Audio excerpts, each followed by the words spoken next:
দুদিন ধরে পেটে কিছুই পড়েনি, ক্ষুধায় কলিজা পর্যন্ত জ্বলে যাচ্ছে, কিন্তু কিছু করার নাই। কেউ তো আর এমনি এমনি খেতে দিবে না।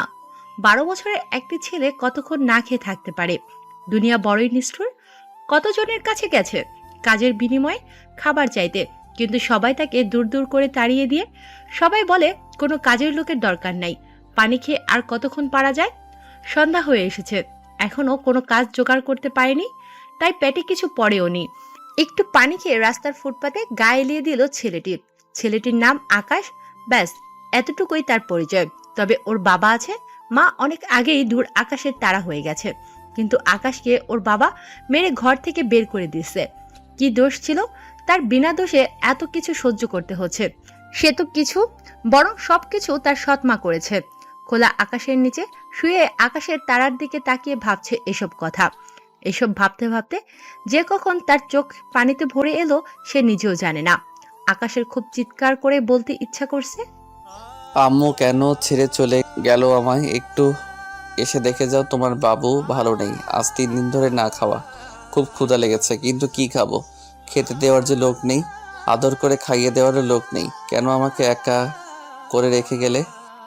চোখের পানি চোখ থেকে গড়িয়ে রাস্তায় পড়ছে। এমন সময় একজন লোক আকাশের সামনে গিয়ে ছুটে গেল রক্তাক্ত অবস্থায়, আর তার পেছনে 2জন পুলিশ। আকাশ ওদের দেখে অনেক অবাক হয়। ওর মনে হয় কি হচ্ছে একটু দেখা দরকার, তাই সে ছোট্ট ছোট পায়ে এগিয়ে যায় ওদের দিকে। কিছু দূর যেতেই আকাশ দেখতে পায় লোকটা নিচে মাটিতে পড়ে আছে, আর পুলিশ দুটো গান পয়েন্ট করে এগোচ্ছে। কত বছর পরে তোকে পেয়েছি, এবার আমার প্রমোশন কে আটকায়? সে মোবাইল বের করে কমিশনারকে ফোন দেয় আর বলে, স্যার, আমরা কবিরকে ধরে ফেলেছিলাম, কিন্তু আমার সাথে যে ছিল তাকেও গুলি করে মেরে দেয়, তাই আমিও তাকে এনকাউন্টার করে দিয়েছি স্যার। ফোন কেটে দেয় জাবির। জাবিরের সাথে থাকা লোকটা জাবিরের দিকে করুণ চোখে তাকিয়ে থাকে। সে কিছু বলার আগেই ডিসকাউ করে বুকের বাঁ পাশে গুলি করে দেয় জাবির। সরি, তাহলে তুই আমার সম্পর্কে অনেক কিছু জেনে গেছিলি, তাই এমনটা করতে হলো, মাফ করে দিস প্লিজ। তো আমরা কোথায় ছিলাম? কবিরের দিকে তাকিয়ে। তুই একটা সাইকো যাবি, এভাবে কতদিন লুকিয়ে থাকবি? একদিন তোর সবকিছু সামনে আসবে। আমি ভবিষ্যৎ সম্পর্কে ভাবি না, তাই কাজটা ফিনিশ তো করি আগে। আর তুইও আমাকে মাফ করে দিস, ভূত হয়ে যেন পিছনে পড়িস না। আকাশ এসব লুকিয়ে দেখছিল আড়াল থেকে। তার মনে হচ্ছে পুলিশ লোকটা খারাপ, তাই সে বেশি কিছু না ভেবে তার পাশে পড়ে থাকা পাথর হাতে নিয়ে গায়ের সব জোর দিয়ে মেরে দেয়। জাবির যখন গুলি করবে ঠিক তখনই একটা পাথর এসে জাবিরের মাথায় লাগে, এতটা জোরে যে তার সামনে সবকিছু কালো হয়ে আসে। হাত থেকে গান পড়ে যায়, মাথা ধরে বসে পড়ে। আকাশ আড়াল থেকে বেরিয়ে শুয়ে থাকা লোকটিকে বলে, তাড়াতাড়ি পালিয়ে যান আপনি। এটা শুনে লোকটা আকাশের দিকে তাকালো। সে দেখে একটা ছেলে, দেখতে সুন্দর, কিন্তু জামা কাপড় অনেক ময়লা। কবির ভাবে সে যদি পালিয়ে যায় তাহলে জাবির তো ওই ছেলেটাকে ছাড়বে না। তাই কবির গিয়ে আকাশের হাত ধরে আর বলে, ও অনেক ভয়ঙ্কর, তুই আয় আমার সাথে। বলে হাত ধরে টানতে টানতে নিয়ে যাচ্ছে। কিছু দূর যেতেই আকাশের শরীরে বাকি শক্তিটুকু ফুরিয়ে গেল। 3 দিন ধরে না খাওয়া, তাই রাস্তায় পড়ে গেল। অনেক কষ্ট হচ্ছে তার, যেন মৃত্যু খুব কাছাকাছি চলে এসেছে। অনেক পানির পিপাসা পেয়েছে, তাই পানি পানি করতে লাগলো। কবির এটা দেখে একটু ভয় পেয়ে যায়, তাই আকাশকে কোলে করে পাশের একটা দোকানে নিয়ে যায়। একটা কেক আর পানি কিনে দেয়। একটু করে কেক আর একটু পানি খাওয়াচ্ছে। সে আকাশকে দেখেই বুঝতে পেরেছিল সে ক্ষুধার্ত। রাত 12টা। কবির আর আকাশ বাসে বসে আছে, উদ্দেশ্য ঢাকা। আকাশ কবিরের ঘাড়ে মাথা রেখে ঘুমিয়ে আছে। আকাশও চায় না এখানে থাকতে, মুখোমুখি হতে চায় না তার বাবা মায়ের। কিছুক্ষণ আগে আকাশ একটু সুস্থ, তখন, কি নাম তোর? আমাকে কেন বাঁচালি? আমার নাম আকাশ। আমার মনে হলো ওই পুলিশটা খারাপ, তাই। তোর বাড়ি কোথায়? বাবার নাম কি? একটু ভেবে বলে, আমি একা, আমার কেউ নেই, আমি একা, থাকার কোনো জায়গাও নেই। আকাশ কবির আকাশের মুখটা আলতো করে ছুঁয়ে বলে, ভালোই মিথ্যা কথা বলতে পারিস তো। আমি মিথ্যা বলিনি। মানুষের মুখ মিথ্যা বলে, কিন্তু চোখ নয়। তুই চাইলে আমি জিজ্ঞাসাও করব না, তবে তুই চাইলে আমি তোকে আমার সাথে নিতে পারি। বল, যাবি আমার সাথে? কবির হচ্ছে একজন গ্যাংস্টার। পরিবার বলতে কেউ নেই, সবাই মারা গেছে। না, সবাইকে মেরে ফেলা হয়েছে।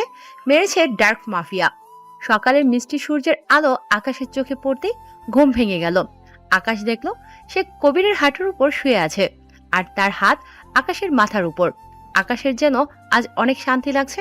কিছুক্ষণ পর কবিরের ঘুম ভাঙলো। বাস স্টেশনে থামার সাথে সাথে 5-6টা গাড়ি এসে থামলো স্টেশনে। আকাশের হাত ধরে নিচে নামালো। গাড়ি থেকে অনেক লোক নামলো, আর একজন ছুটে আসলো কবিরের কাছে। আপনি ঠিক আছেন তো? আমরা অনেক টেনশনে ছিলাম। আমি ঠিক আছি। আর ও আমাকে বাঁচিয়েছে, তাই আজ থেকে এই আমার ছেলে আকাশ, আকাশ চৌধুরী, আর তোমাদের ছোট সাহেব। 12 বছর পরে Dubai Chowdhury group of company. রহমত মিয়া ছুটছে বসের কেবিনের দিকে। রহমত এখন আর বডিগার্ড নেই, সে এখন কোম্পানির ম্যানেজার। অনুমতি না নিয়ে দরজা খুলে রহমত বলল, অবশ্য তাকে এই পাওয়ার দেওয়া হয়েছে। স্যার, ড্রাগনের লোকেরা গাড়ি আটকে দিছে। মাল সময় মতো ডেলিভারি না হলে আমাদের কোম্পানির অনেক লস হবে। কবির চৌধুরী বসে একটা ফাইল দেখছিল। রহমতের দিকে তাকিয়ে চশমা খুললো আর বলল, খোঁজ নাও আকাশ কোথায়। রহমত আকাশের নাম্বারে ফোন দিচ্ছে, কিন্তু ফোন সুইচ অফ। স্যার, আকাশ বাবুর ফোন তো অফ। মুখ কালো করে রহমত বাবু বলে ডাকে আকাশকে। কবির চৌধুরী একটু হাসলো। আরে রহমত, এত টেনশন নিয়ে না, জাস্ট চিল। শুনশান রাস্তা, দুই পাশে মরুভূমির বালি চিকচিক করছে। 2 গাড়ি ভর্তি মাল। বস, আমরা প্রায় পৌঁছে গেছি। ড্রাগনের চেলা ফোনে। তোরা কয়জন আসোস? বস, আমরা 10 জনের মতো আছি। সাবধানে মাল গোডাউনে রেখে দেবে। এসব বলছে এমন সময় হঠাৎ করে একটা গুলি এসে চেলার পাশে বসা লোকটার মাথায় লাগে। এতে রহিমের হাত থেকে ফোনটা পড়ে যায়। সে দেখে ওর পাশে বসে থাকা লোকটি কপাল ফুটো করে গেছে, আর তার সামনে গ্লাস ফুটো হয়ে আছে। তাই সে ফুটো অনুসরণ করে সামনের দিকে তাকায়। এদিকে ড্রাগন ফোনে হ্যালো হ্যালো করেই যাচ্ছে। রহিম দেখলো তাদের সামনে একটা ল্যাম্বরগিনি কার, আর গাড়িতে হেলান দিয়ে কেউ দাঁড়িয়ে আছে। মুখে সিগারেট এক হাত দিয়ে খাচ্ছে, আর অন্য হাতে একটা M4A1 গান তার ঘাড়ের সাথে হেলান দিয়ে রাখা। ছেলেটি দেখতে সুন্দর, মুখে খোঁচা খোঁচা দাড়ি, লম্বায় 6 ফিটের মতো, কালো প্যান্ট, সাদা শার্টের উপরে কালো ব্লেজার, আবার কালো শু, চুলগুলো স্টাইল করা, চোখে কালো সানগ্লাস, সব মিলিয়ে যেন ম্যান ইন ব্ল্যাক। আকাশ, হ্যাঁ এটা আকাশ চৌধুরী। ড্রাগনের লোকেরা গাড়ি থামিয়ে সবাই গাড়ি থেকে নেমে দাঁড়ালো। যা সবাই, ওর লাশ দেখতে চাই আমি। সবাইকে যার মতো ছুরি, কাটারি, রামদার, রড এসব নিয়ে ছুটে আসছে আকাশের দিকে। আকাশ গানটা গাড়িতে রেখে সিগারেট টানতে টানতে হেঁটে সামনের দিকে এগোচ্ছে। একজন আকাশকে রামদা দিয়ে মারতে আসলে ওর পেটে একটা ঘুষি মেরে ওর কাছ থেকে রামদাটা নিয়ে লোকটার গলায় চালিয়ে দেয়, আর তার মাথাটা নিচে গড়িয়ে পড়ে। এটা দেখে বাকি সবাই একটু ভয় পেয়ে দাঁড়িয়ে যায়। এখন বুঝতে পারছি সকাল থেকে হাত কেন চুলকাচ্ছিল। ওই, তোরা দাঁড়িয়ে গেলি কেন? আমার কাছে তোদের সাথে গল্প করার টাইম নেই, so come and finish me. বলে আবার মুখে সিগারেট দিল আকাশ। এবার একেবারে সবাই চলে আসলো আকাশের কাছে। 8টা লাশ রাস্তায় পড়ে আছে। আকাশের জামা কাপড়ে মুখে রক্ত লেগে আছে। সিগারেট শেষ হয়ে এসেছে, তাই নিচে ফেলে পা দিয়ে পিষে দিল। ট্রাকের সামনে রহিম দাঁড়ানো আছে। সে তো ভয়ে আত্মরা হয়ে গেছে। আকাশ ওর দিকে তাকালো, হাত উঁচু করে ডাক দিল রহিমকে। রহিম মাথা নাড়িয়ে বলল, না। দূর শালা, তোকে কিছু করব না, তোকে আমার পছন্দ হয়েছে রে। আকাশ পেছনে তাকিয়ে গাড়ির কাছে চলে গেল। রহিম এখনো আগের জায়গায় দাঁড়ানো। ওই, তোকে আসতে বলেছি না এখানে? রহিম ভয় পেয়ে আকাশের কাছে চলে এলো। কোমর থেকে একটা গান বের করে রহিমকে দেয়। নিজের চশমা খুলে নেয় আর বলে, নে এবার মার। রহিম একবার আকাশের চোখের দিকে তাকায়, একবার তার হাতের গানের দিকে। তোর দ্বারা হবে না বলে আকাশ রহিমের বুকে গুলি করে দেয়। বলতে থাকে, কত সময় পেয়েছিস, এর মধ্যে আমাকে মেরে দিতে পারতিস, কিন্তু আকাশ নিজের শার্ট ব্লেজার খুলে নিয়ে নিচে ফেলে দেয়। আকাশের জিম করা বডি বেরিয়ে আসে। গাড়ি থেকে পানির বোতল নিয়ে মুখ ভালো করে ধুয়ে নেয়, আর পকেট থেকে ফোন বের করে রহমত মামাকে ফোন করে। হ্যালো মামা। বাবু, তুই কোথায়? ফোন অফ কেন? আরে এদিকে আমাদের সর্বনাশ হয়ে যাচ্ছে। হাহা মামা, তুই কি করে ভাবলে এই আকাশ চৌধুরী বেঁচে থাকতে আমাদের সর্বনাশ হবে? নতুন রাস্তায় লোক পাঠিয়ে ট্রাক নিয়ে যাও। রাখলাম, বাই। তো রহমত, বলছিলাম টেনশন নিও না। আপনিও যেমন, আপনার ছেলেটাও তেমন। বলে রাগে গজগজ করতে করতে চলে গেল রহমত। আসলে রহমত কবির চৌধুরীর বন্ধুর মতন, আর আকাশকে নিজের ছেলের মতো ভালোবাসে। পরিবার বলতে আছে স্ত্রী, একটা মেয়ে, একটা ছেলে, কিন্তু তারা সবাই বাংলাদেশে। এটা দেখে কবির চৌধুরী আরো জোরে জোরে হাসতে লাগলো। ম্যাডাম ম্যাডাম, অনেক বেলা হয়ে গেছে, এবার উঠেন, বড় সাহেব আপনাকে ডাকতেছে। ওই ভাগ এখান থেকে, সকালে উঠেই তোর মতো ছোট লোকের চেহারা দেখতে চায় না। কাজের লোকটি বাইরে চলে গেল। কম্বলের মধ্যে থেকে বেরিয়ে এলো একটা মেয়ে, দেখতে অনেক সুন্দর, ঠিক যেন পরি। ডান গালে একটা তিলও আছে, নাম তায়েবা মণি। তার বাবা ডাকে মনিরা বলে। ধনির বাবার একমাত্র মেয়ে, আদর পেয়ে বাদর হয়ে যাওয়ার মতো প্রাণী এটা। বাবার পাওয়ার দেখিয়ে চলে সব সময়, অহংকারে যেন পা মাটিতে পড়ে না। ওর বাবা দেশের নামকরা বিজনেসম্যান আরমান আহমেদ। মা ছোটবেলায় মারা গেছে, কিন্তু একে প্রথম দেখাই ছেলে মনে হবে সবার, কারণ পোশাক ছেলেদের মতোই পরে। মনিরা ফ্রেশ হয়ে নিচে এসে দেখে তার বাবা তার জন্য খাবার টেবিলে অপেক্ষা করছে। Good morning papa. Good morning my princess. তো ঘুম কেমন হলো? ভালো, তবে আমি তোমাকে কতবার বলেছি যে কোনো ছোট লোক যেন আমার ঘরে না ঢুকে। সামনে দাঁড়ানো কাজের লোকদের দিকে তাকিয়ে বলল। হয়েছে, এখন খেয়ে নাও। আরমান আহমেদ তার মেয়ের প্লেটে খাবার দিচ্ছে। মনিরা খাচ্ছে, এমন সময় তার কাশি লাগে। তার গ্লাসে পানি নাই, জগ একটু দূরে, তাই একটা কাজের মহিলা জগ এনে গ্লাসে পানি ঢেলে দেয়। আর ঠিক তখনই ঠাস করে একটা চড় মেরে দেয়। মনিরার কাশি লাগায় একটা কাজের লোক ওর গ্লাসে পানি দিতে গেলেই মনিরা ওই লোকটিকে কষে একটা থাপ্পড় দেয়। কত বড় সাহস তোর, তুই আমার গ্লাসে হাত দিস?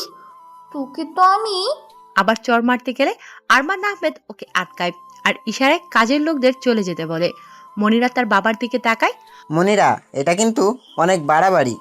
আচ্ছা, তুমি তো ওদের দেখতে পারো না, তাহলে ওদের বিদায় করে দিই, কি বল? দাও, ওদের মুখ আমি দেখতে চাই না, যত সব। তাই বলো দি। তাহলে আমাদের বাড়ির সব কাজ তোমাকে আর আমাকে করতে হবে। রান্না করা, ঘর পরিষ্কার করা, সব কিছু দেখাশোনা।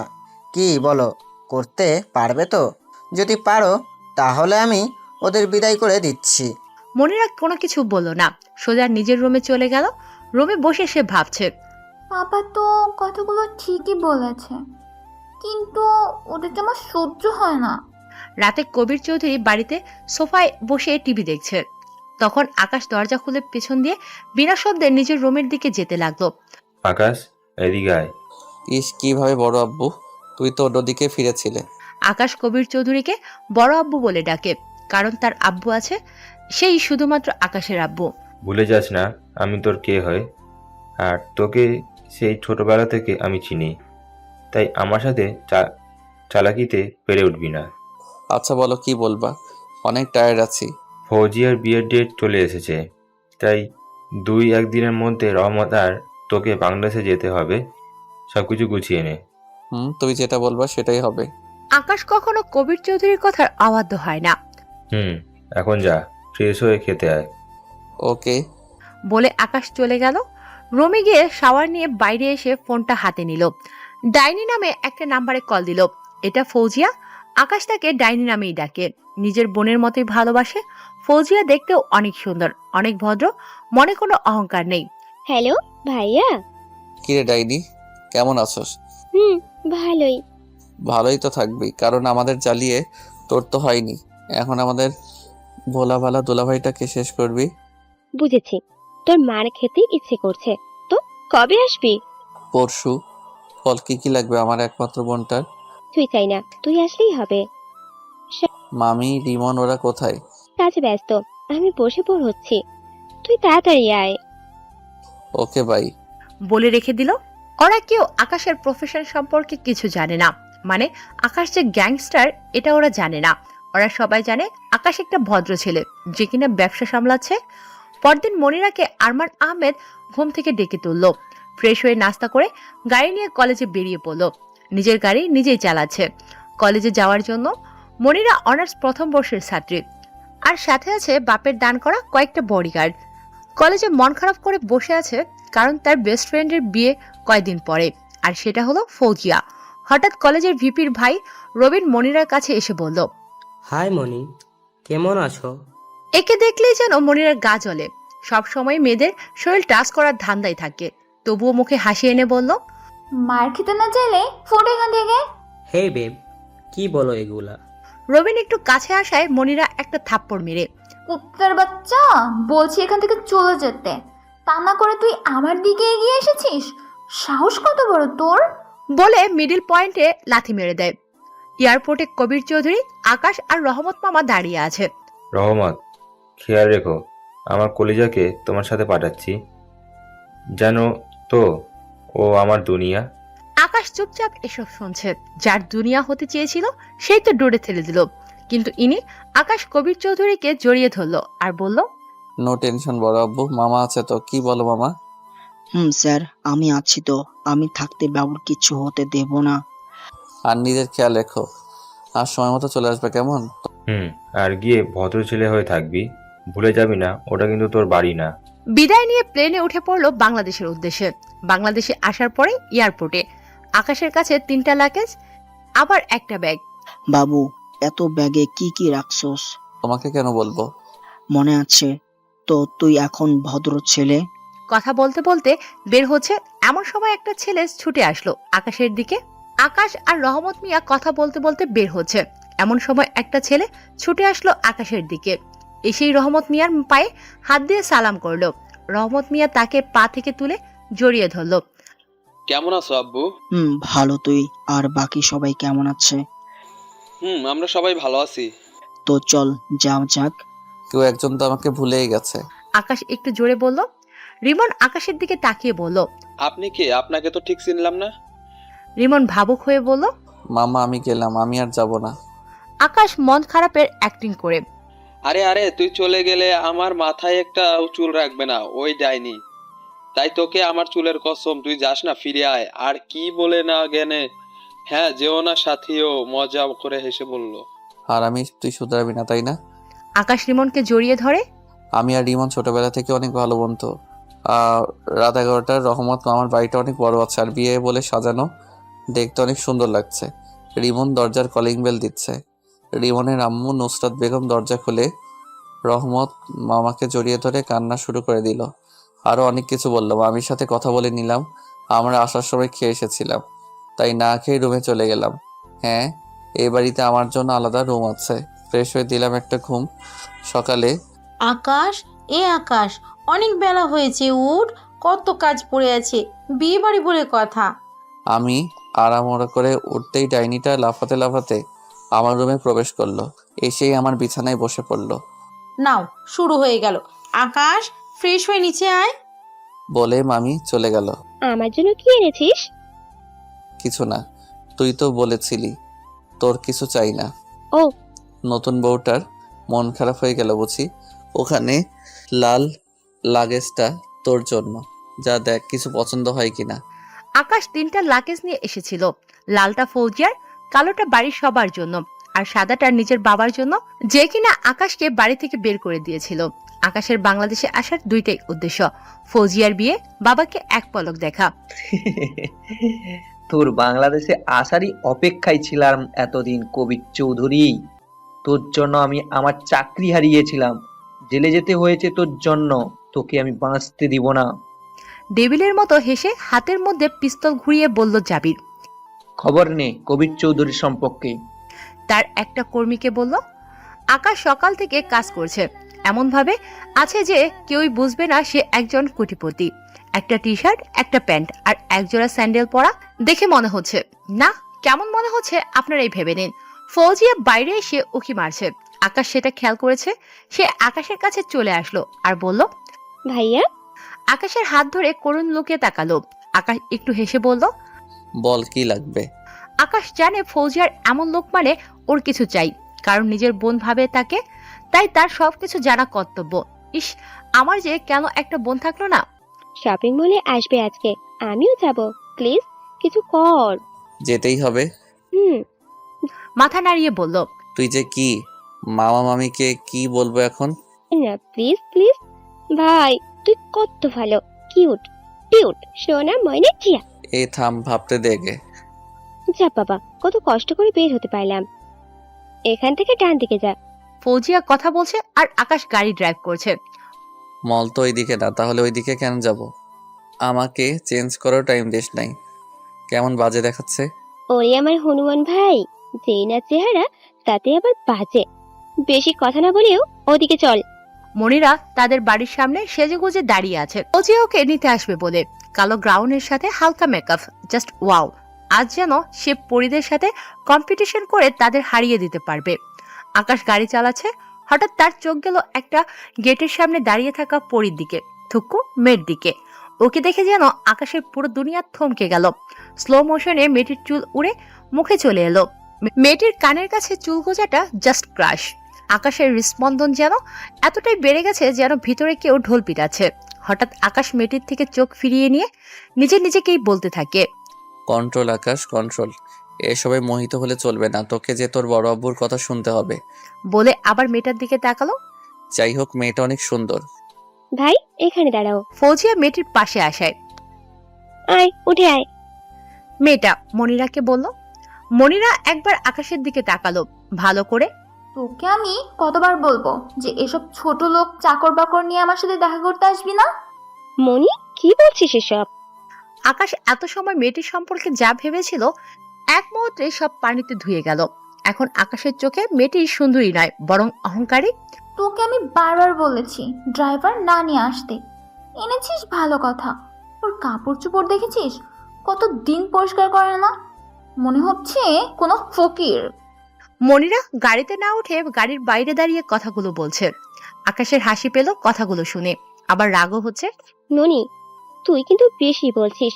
ও আমার ভাই আকাশ, তোকে বলেছিলাম 2 ভাই বিজনেসম্যান। আর রইলো কাপড়, ও কাজ করছিল, আমি ওকে ধরে নিয়ে এসেছি। ফৌজিয়া কড়া গলায় বলল এগুলো। এবার মনিরা আকাশের দিকে সে এক নজরে সামনের দিকে তাকিয়ে আছে।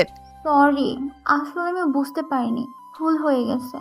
আকাশ কিছু বলছে না, এক স্টাইলে সামনের দিকে তাকিয়ে আছে, চোখ দুটি রাগে লাল হয়ে গেছে। সরি বললাম তো। আরে কিছু তো বলুন। আকাশ এবার মনিরার দিকে ফিরল, চোখে রাগ স্পষ্ট, কিন্তু মুখে হাসি এনে বলল, সরি ম্যাডাম জি, আমি অহংকারীদের সাথে কথা বলি না। আকাশ, ফৌজিয়া আর মনিরা তিনজনই মলে পৌঁছে গেল। পথে মনিরা অনেকবার আকাশের দিকে তাকালো, আকাশ একবারও তার দিকে ফিরে তাকায়নি, কারণ আকাশ অহংকারীদের সহ্য করতে পারে না। তোরা যা, আমি আসছি। তা হবে না, চল আমাদের সাথে। বলে হাত ধরে টেনে নিয়ে গেল ফৌজিয়া। মনিরার এখন অনেক রাগ হচ্ছে যে আকাশ তার দিকে একবারও তাকাচ্ছে না, ভাব নিচ্ছে। তার ভাব দেখার টাইম এখন মনিরার নাই। কিছু দূর যেতেই অব্র চলে আসলো। আকাশ তাকে আগে থেকে চিনে। আসলে ফৌজিয়া বিয়ে যখন ঠিক করা হচ্ছিল তখন আকাশ বাংলাদেশে ছিল, আর আকাশ ফৌজিয়ার ছোট। দুলা ভাই কেমন আছেন? আলহামদুলিল্লাহ ভালো, তুমি? আছি ভালোই। তা তোমার এই অবস্থা কেন? আকাশ রাগী চোখে ফৌজিয়ার দিকে তাকিয়ে বলল, সব দোষ এই ডাইনিটার। ওর নাকি আর বলতে পারলো না ফৌজিয়া। আকাশের মুখ হাত দিয়ে চেপে ধরলো। আরে আরে কি করছো? ওকে বলতে দাও। এত কিছু শুনতে হবে না, চল যেটা করতে এসেছি সেটা করি। কড়া গলায় বলল ফৌজিয়া। ওরা তিনজন সামনে, আমি একটু পেছনে। দুলা ভাই, এখন থেকে এই শাসন, অন্য দিনগুলো তো বাদই দিলাম। ভেবে নিন ডাইনিটাকে কি রাখবেন, নাকি নিজে ডাইনির জামাই হয়ে যাবেন। তবে রে হারামি, তুই দাঁড়া। বলে আকাশের দিকে ছুটে আসতে লাগলো। আমি তোমাদের ডাইনিটাকে নিজের কাছে রাখতে চাই, অনেক আপন করে। একে অন্যের চোখের দিকে তাকিয়ে আছে। আকাশ আস্তে করে ওদের কাছে চলে গেল আর বলল, ও মা গো, টুরু লাভ। আকাশ আর অভ্র একটু দূরে বসে আছে, আর ফৌজিয়া আর মনিরা কেনাকাটা করছে। বুঝি না আপু, মেয়েদের এত কেনাকাটা করতে কেন লাগে? আচ্ছা, তুই তো বলেছিলি ওটা তোর ভাই, কিন্তু কেমন ভাই? ফৌজিয়া হালকা হেসে উত্তর দিল, আমার ভাই মানে আমার ভাই। তোর সাথে কথা বলাই বেকার। আচ্ছা, এগুলো কার জন্য কিনছিস? চল তোকে একটা জিনিস দেখাই। ভাই, এখানকার সব থেকে কম দামের টি শার্ট দেন তো। দোকানে একটা টি শার্ট বের করে দিল, যেটা দেখলে কেউ পছন্দ করবে না। ফৌজিয়া সেটা হাতে নিয়ে বলল, তুই জানতে চাইছিস না কেমন ভাই? ওরা আকাশদের সামনে চলে গেল। ফৌজিয়া টি শার্টটা আকাশের সামনে ধরে বলল, ভাই এটা কেমন? আকাশ টি শার্টের দিকে না তাকিয়ে ফৌজিয়ার দিকে তাকালো আর বলল, এটা তোর পছন্দ হয়েছে? ফৌজিয়া মাথা নাড়ালো। তাহলে অনেক সুন্দর। আকাশ মুখে হাসি এনে বলল, যা এটা ট্রাই করে আয়, আমাকে দেখা। আচ্ছা ওয়েট কর। আকাশ ওটা নিয়ে ট্রায়াল রুমে চলে গেল। অভ্র ফৌজিয়ার দিকে তাকিয়ে আছে। দেখেছিস কেমন ভাই আমার? হয়তো আপন না, তবে আপনের থেকেও আপন, যে আমার জন্য আমার মুখের হাসির জন্য সব করতে পারে। অব্র এবার বুঝতে পারছে কি হচ্ছিল এখানে। আকাশ ওটা গায়ে দিয়ে বের হয়ে পড়ল। কেমন ছি, কি বাজে দেখা যাচ্ছে। এক্ষুনি খোল। কি বলিস বাজে মানে? তোর না পছন্দ হয়েছিল? আকাশ ফৌজিয়াকে বকছে, আর ফৌজিয়া আকাশের বকা দেখে হাসছে। মনিরাও আকাশের দিকে এক নজরে তাকিয়ে আছে, বিশেষ করে আকাশের চোখের দিকে, যেন তার চোখে কিছু বলছে। এই প্রথম যেন কোনো ছেলেকে এত ভালো করে দেখছে। মনিরার লাইফে ছেলে বলতে তার বাবাই। আকাশের নাক সিটকিয়ে কথা বলা দেখে মনিরা নিজের অজান্তেই হো হো করে হেসে উঠল। মনিরার হাসির শব্দ শুনে আকাশের বলতি বন্ধ হয়ে গেল। আকাশ এক পলক মনিরার দিকে তাকিয়ে চোখ নিচু করে নিল। মনে মনে বলতে লাগলো, না না, আর তাকাবি না, না তাকাস না। বেহায়া চোখ তার কথা কানে তোলেনি। আকাশ মনিরার সেই মুক্তঝরা হাসি দেখছে। এটা কি হলো? আকাশ আশেপাশে তাকাচ্ছে, সবকিছু থমকে গেছে, শুধু মনিরা বাদে। সে হাসতেই আছে। আকাশ ফৌজিয়া বাড়িতে ফিরে এলো, মনিরাও আছে সাথে। কিন্তু এসে যা দেখে সেটা দেখে মাথায় রক্ত উঠে যায়। রহমত মামা বাড়িটা অনেক বড়, বাড়ির সামনে অনেক জায়গা, সামনে গেট।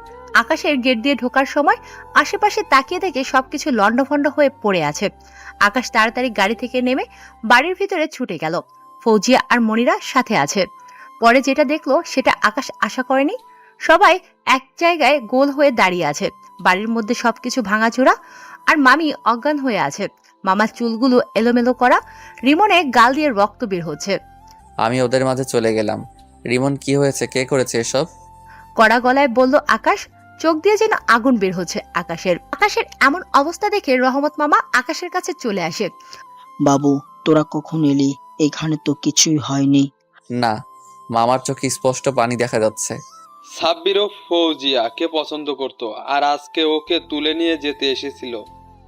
ওই করছে এসব, মাকে চর মেরেছে, ফলে সে অজ্ঞান হয়ে গেছে। আমাকে মারছিল, তখন বাবা ঠেকাতে আসলে বাবাকে ফেলে দেয়। চল আমার সাথে। বলে রিমনের হাত ধরে টেনে নিয়ে যেতে লাগলো। মামা বলে, আকাশ, তুই কিন্তু তোর বাবাকে কথা দিয়েছিস, সেটা ভুলে যাস না। কথা দিয়েছি ভদ্র থাকার, তাই বলে আমার মাকে যে মারবে, যে আমার বাবার সামনে মামাকে ধাক্কা দিয়ে ফেলে দিবে আর আমার ভাইকে মেরে রক্তাক্ত করবে, আর আমি কি সেটা দেখেই যাব? কিছু করব না, এমনটা আমি পারবো না। আর এমন শিক্ষা তো তোমরা তো আমাকে দাওনি। বলে রিমনের হাত ধরে বেরিয়ে গেল আকাশ। না, আমাকে বড় সাহেবকে জানাতে হবে, এক্ষুনি জানাতে হবে। বলে ফোন বের করে দুবাইতে কল দিল সে। কবির চৌধুরী বসে বসে চা খাচ্ছে আর টিভিতে খবর দেখছে। এমন সময় তার কল এলো। বড় রহমত। স্যার, বাবু কিন্তু এখনই কোনো এক অঘটন ঘটাতে চলেছে। বলে একটু আগের ঘটে যাওয়া সবকিছু খুলে বলল। আমার ছেলে কোনোদিন ভুল সিদ্ধান্ত নিতে পারে না, ওদের সাথে এমনটা হওয়া উচিত। আকাশের জায়গায় আমি হলেও একই কাজ করতাম। রহমত কিছু বলছে না, কি বলবে বলার কিছু নাই। এটা নিয়ে বিয়েতে কোনো সমস্যা হবে না, আমি কথা দিলাম। বাই বলে কল কেটে দিল কবির। মনিরা কিছুটা বুঝতে পারছে না কি হচ্ছে এখানে, তবে তাকে বেশ ভাবাচ্ছে আকাশের কর্মকাণ্ডগুলো। রহমত মিয়া মাথায় হাত দিয়ে মাটিতে বসে পড়ল। বাবাকে এমন ভাবে বসতে দেখে ফৌজিয়া দৌড়ে বাবার কাছে চলে গেল। এর জন্য চিন্তা হচ্ছে বুঝি? দেখো, ওদের কিছু হবে না। রহমত মিয়া ফৌজিয়ার মাথায় হাত বুলিয়ে বলল, চিন্তা তো হচ্ছে, তবে আকাশের জন্য না, ওই বখাটেদের জন্য। না জানি তাদের আজ কি হয়। আকাশকে নিয়ে সাব্বিরদের আড্ডাখানায় আসলো। সাব্বিরের সাথে আরো 10 জনের মতো লোক আছে। এটা দেখে রিমন বলল, আরে বেটা, তুই শুধু ভাব ওরা তোর মা বাবার সাথে কি করছে, তারপর বল এদের কি ছেড়ে দেওয়া যায়? না, এদের তো কঠিন শাস্তি হওয়া উচিত, আর যেটা এখন আমি এদের দিব। রাগে গজগজ করতে বলল রিমন। রিমন রাগ নিয়ে সাব্বিরদের সামনে চলে গেল। আকাশ পেছনে আসছে একটু দূরে। রিমনকে দেখে সাব্বির বলল, আরে শালাবাবু, যে কি করে আসলে এখানে? একটু আগে খাবারগুলো খেয়ে কি পেট ভরেনি যে আবার খেতে চলে এলে? বসা থেকে উঠে রিমনের কাছে চলে এলো। প্রতিশোধ নিতে? তোকে মেরে প্রতিশোধ নিতে এসেছি। রেগে বলল কথাটা। ওলে আমার শালাবাবু রাগ। ওই তোরা কি দেখছিস? তা শালাবাবু মারবা বুঝি? আচ্ছা মারো, নাও মারো। রিমন চোখ বন্ধ করে দিল একটা চড়, কিন্তু তার হাত কিছুতেই টাচ করেনি। তবুও দুম করে শব্দ হলো, তাই সে চোখ খুলে দেখে সাব্বির নিচে পড়ে আছে, গাল কেটে রক্ত বের হচ্ছে। আরে ভাই, এক চোরে কাজ করে দিলি। আকাশ রিমনের হাত ধরে বলল। হঠাৎ করে একজন হাতে লাঠি নিয়ে আকাশদের দিকে ছুটে আসতে লাগলো। রিমন এটা দেখে চোখ বন্ধ করে নেয় আর আকাশ ওই লোকটার বুকে লাথি মেরে দেয়। আকাশ ওদের যেমন ভাবে মারছে যেন আকাশ কোনো ক্ষুধার্ত বাঘ, আর বাকি সবাই তারই শিকার। রিমন এটা দেখে যেন আকাশ থেকে পড়লো। একে একে সবাইকে মারলো সে, তবে জানে মারেনি, হাত পা ভেঙে দিয়েছে। সাব্বির এক কোণায় গুটি মেরে পড়ে আছে। দেখ, তুই এটা ঠিক করলি না, আমাদের গায়ে হাত দিছস। সাব্বির আঙুল নাচিয়ে বলছে। আকাশের রাগ মাথায় আবারও আঙুল নাচাচ্ছে। আকাশ এবার নিজের মাথা চুলকিয়ে বলল, হাত না, তোর এমন কিছু করবো যাতে তোর হাতের কথা সবসময় মনে পড়ে। বলে আকাশ সাব্বিরের বাম হাত ধরে আর সব কয়টা আঙুল ভেঙে দেয়। এবার নে, হাতের কথা খুব মনে পড়বে। সাব্বির যন্ত্রণায় ছটফট করছে, বাম হাতের 4টা আঙুল ভাঙা। আর আকাশ বাইরে এসে গাড়িতে উঠল। আচ্ছা, এটা কি ঠিক হলো? মানে আমার তুই যেটা করলি? দেখ, যেটা তোর করার কথা সেটা আমাকে করতে হলো, তাই কোনো কথা বলবি না, চুপ। আর বাড়িতে এসব কিছু বলার দরকার নেই, কেমন? কিন্তু ওদের কি হবে? কি আর হবে, হসপিটালে ফোন করে অ্যাম্বুলেন্স আসতে বল এখানে। রহমত মামা মাথায় হাত দিয়ে বসে আছে সোফায়। মামি জ্ঞান ফিরেছে। কিছুক্ষণ আগে ফৌজিয়া তার পাশে বসে আছে, মনিরাও পাশে বসে আছে। সবাই অপেক্ষা করছে রিমনরা কখন আসবে।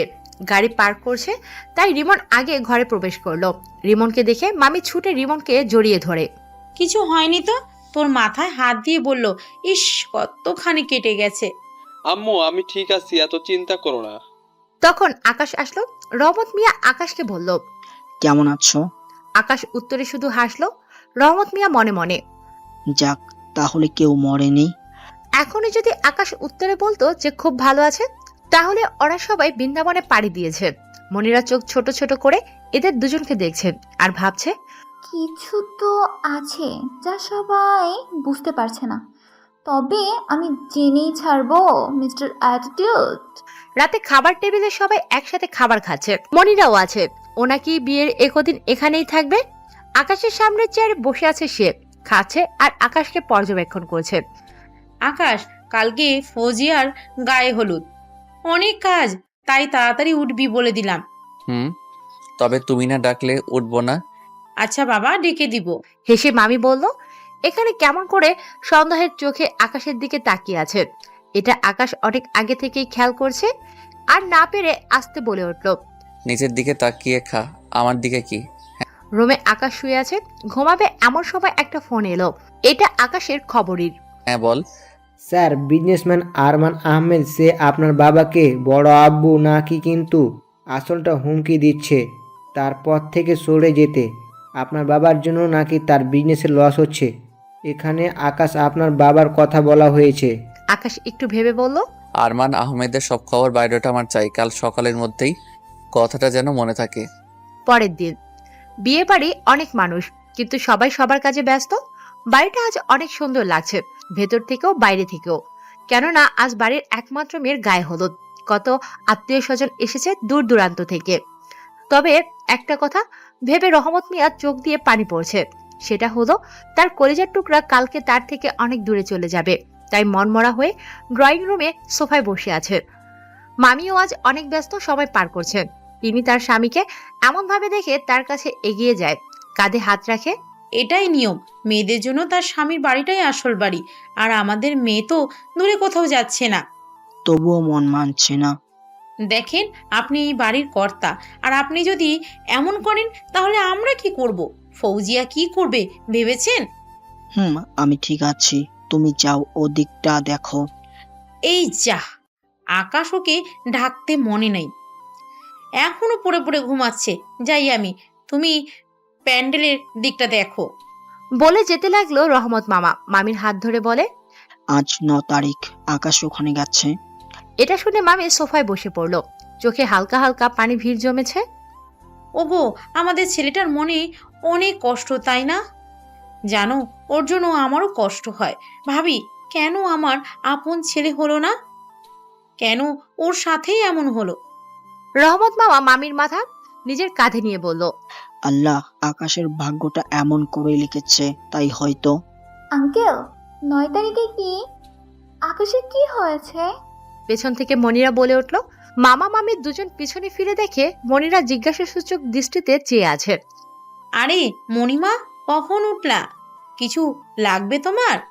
না আন্টি, কিছু লাগবে না আমার, কিন্তু মাত্র আপনারা কিছু বলছিলেন 9 তারিখ। আকাশ কি বলছিলেন এসব? না মা, এসব কিছু না। তুমি কিছু খেয়ে নাও, অনেক বেলা হয়েছে। তুমি ওকে কিছু খেতে দাও। বলে সেখান থেকে চলে গেলেন রহমত মামা। মনি, আসো আমার সাথে।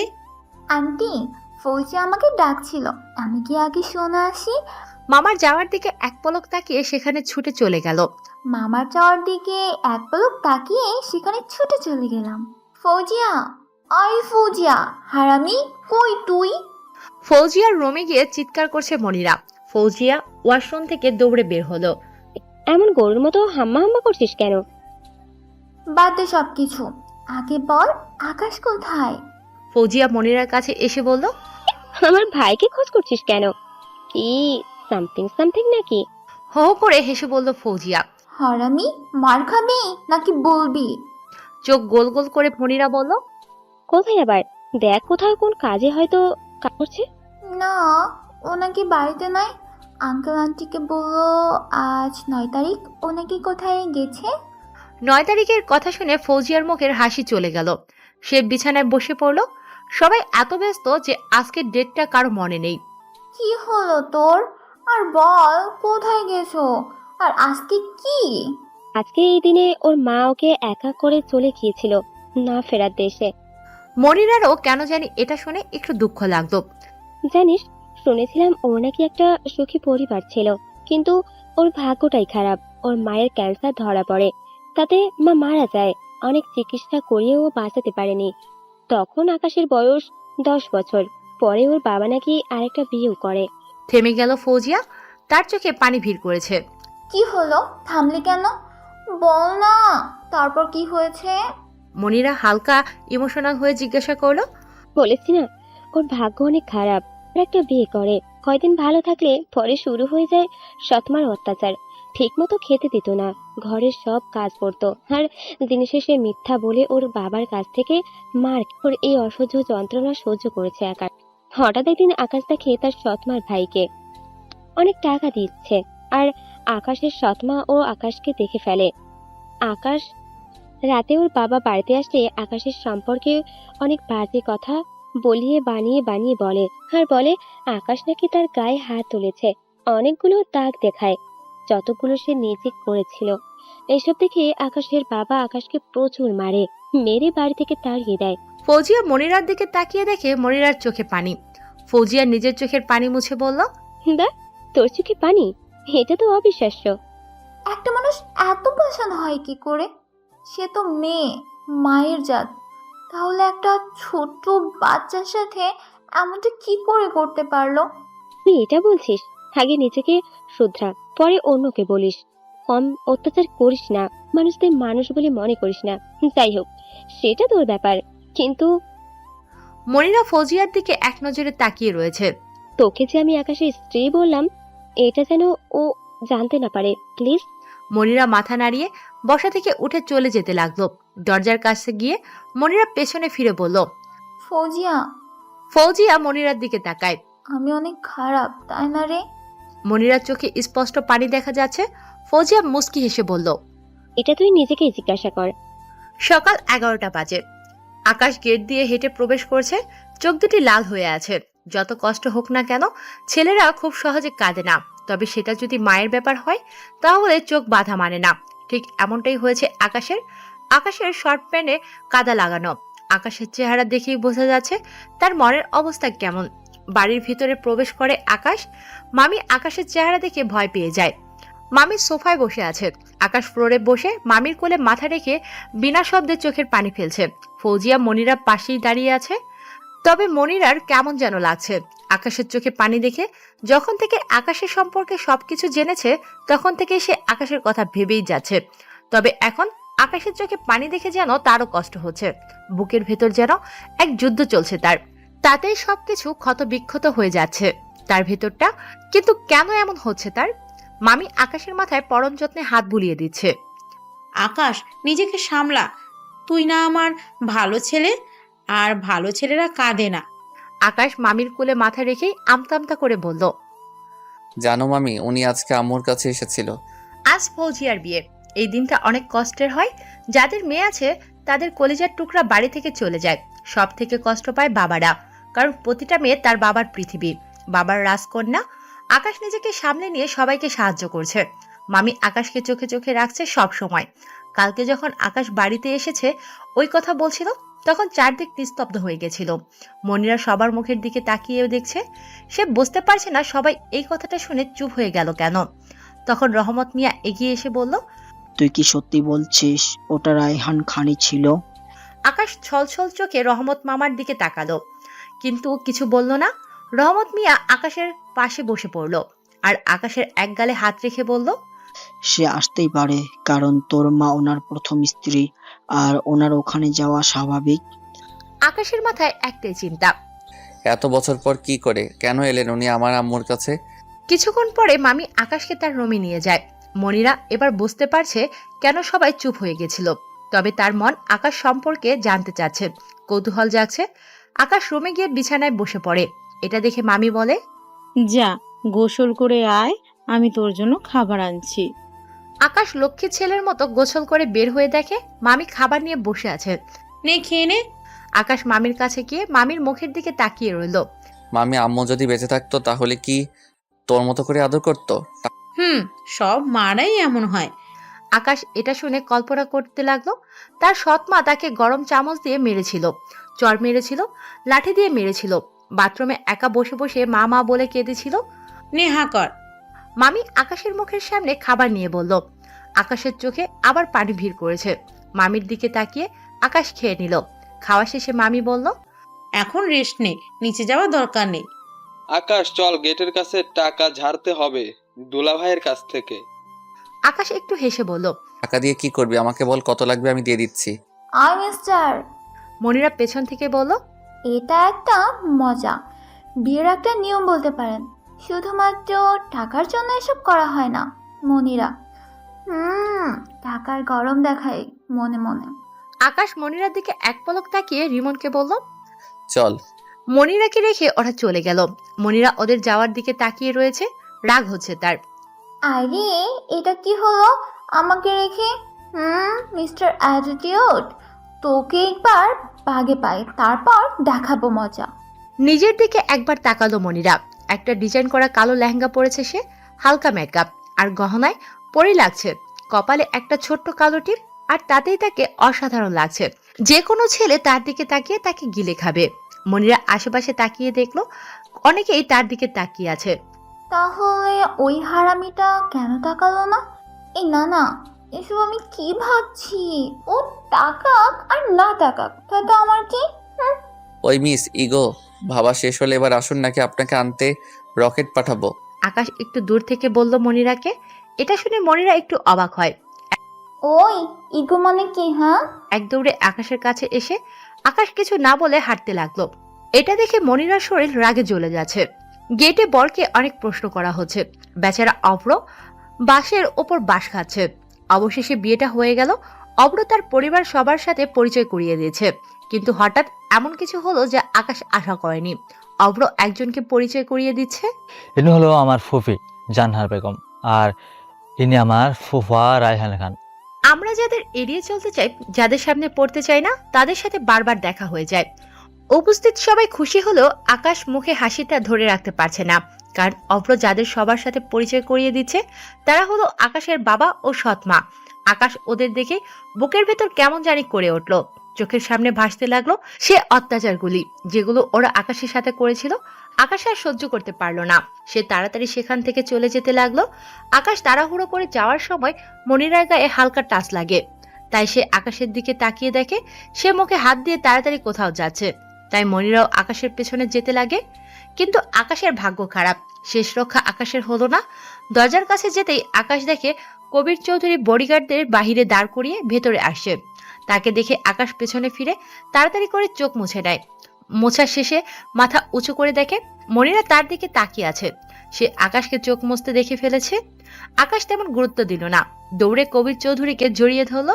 এদিকে মনিরা ভাবছে এখন কেন আকাশের চোখে পানি এলো, কি এমন হয়েছে, কুছ তো গাড়বার হে। মাই বয়, কেমন আছো? বড় আব্বু অনেক ভালো আছি। কবির চৌধুরী আকাশকে ছাড়িয়ে মুখের দিকে ভালো করে তাকালো। তোকে কতবার বলবো আমাকে মিথ্যা বলবি না? বল এখন কি হয়েছে? আকাশের চোখের দিকে তাকিয়ে আকাশ কিছু সময় চুপ করে থেকে বলল। মিস্টার রায়হান খান ও তার স্ত্রী এখানে। মুখ গোমরা করে বলল। কবির চৌধুরী একটু হেসে বলল। তো কি হয়েছে? তুই এখন আমার ছেলে আকাশ চৌধুরী, ওদের কিছু না। দরজার কাছে কবির চৌধুরীকে দেখে রহমত মিয়া, রিমন, মামি সবাই চলে এলো। স্যার, আপনি আসতে সমস্যা হয়নি তো কোনো? আরে রহমত, এটা আমার নিজেরও বাড়ি, তো টেনশন নিও না। আর আমার কোনো সমস্যা হয়নি। তখন রহমত মিয়া একটু জোর করেই বলল। অ্যাটেনশন প্লিজ, এনি হলেন। কবির চৌধুরী রহমত মিয়াকে আটকে দিয়ে বলল। আরে আরে কি করছো? এটা আমারও বাড়ি, এমনভাবে ইন্ট্রোডাকশন দেওয়ার কোনো দরকার নেই। সো আমি হলাম কবির চৌধুরী, রহমতের ভাইয়ের মতনই, বলতে পারেন বন্ধু, কিন্তু ও আমাকে বন্ধু মানে না, সবসময় সিরিয়াস মোডে থাকে। এটা করতে হবে, ওটা করতে হবে। রহমত মিয়ার মতো অ্যাক্টিং করে দেখালো। উপস্থিত সবাই হেসে উঠল। রায়হান খান ও তার স্ত্রী অভ্র এর সাথে কথা বলছে। আমি একটা ছোট বিজনেসম্যান, আর এ হলো আমার একমাত্র ছেলে আকাশ চৌধুরী। কবির আকাশের কাঁধে হাত রেখে আকাশ নিচের দিকে তাকিয়ে আছে। রায়হান খান আকাশের নাম শুনেই চারপাশে তাকাতে লাগলো। সে দেখতে পেল তার একমাত্র ছেলে তার সামনেই দাঁড়িয়ে আছে। হ্যাঁ, আকাশ তার একমাত্র ছেলে। পরে ওদের কোনো সন্তান হয়নি। রায়হান খানের হাত থেকে জুসের গ্লাসটি নিচে পড়ে ভেঙে গেল। এই শব্দে সবাই রায়হান খানের দিকে তাকালো। রায়হান খান আকাশের সামনে এসে দাঁড়ালো। তার চিনতে অসুবিধা হচ্ছে না, কারণ আকাশ ছোটকালে যেমনটাই ছিল ঠিক তেমনটাই আছে, শুধু শরীরে বড় হয়েছে। রায়হান খানের চোখে পানি। আকাশ, বাবা তুই কোথায় ছিলি? কত জায়গায় না তোকে খোঁজ করেছি, কোথাও পাইনি। তুই তো দেখছি অনেক বড় হয়ে গিয়েছিস। বাবা আমাকে মাফ করে দে, ফিরে আয় আমার কাছে, তোর বাবার কাছে। আকাশের দুই গাল ধরে আকাশ রায়হান খানের হাত দুটি সরিয়ে এক বুক কষ্ট নিয়ে বলল। কে আপনি? আমার বাবা তো ইনি, আমি আপনাকে চিনি না, আমি আসছি।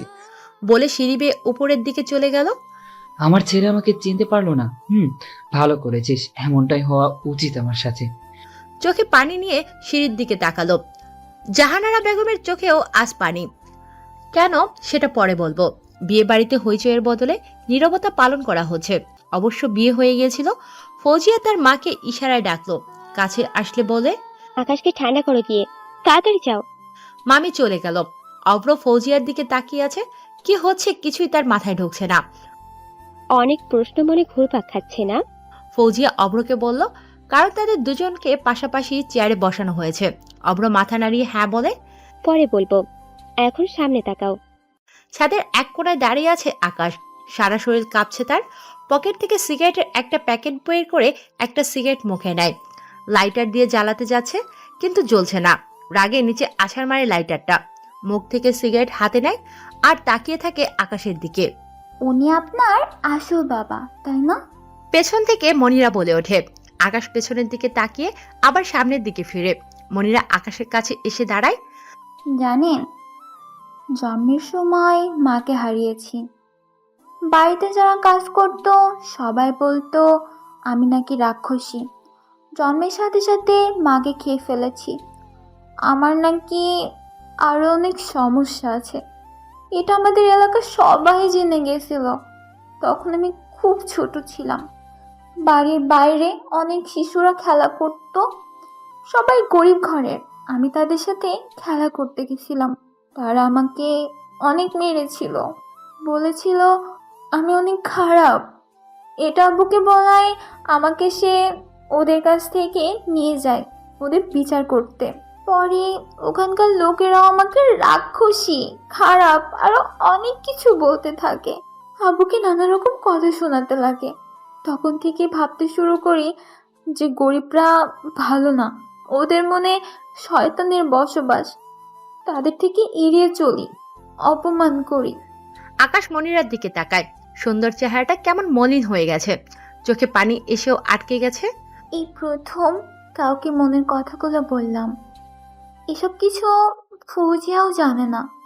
তবে এখন বুঝে গেছি সব মানুষ এক না, খারাপ হলেও ভালো আছে অনেকেই। আকাশ কিছু বলছে না। তার মনে হচ্ছে এটা অন্য কেউ, যার মনে কোনো অহংকার নেই।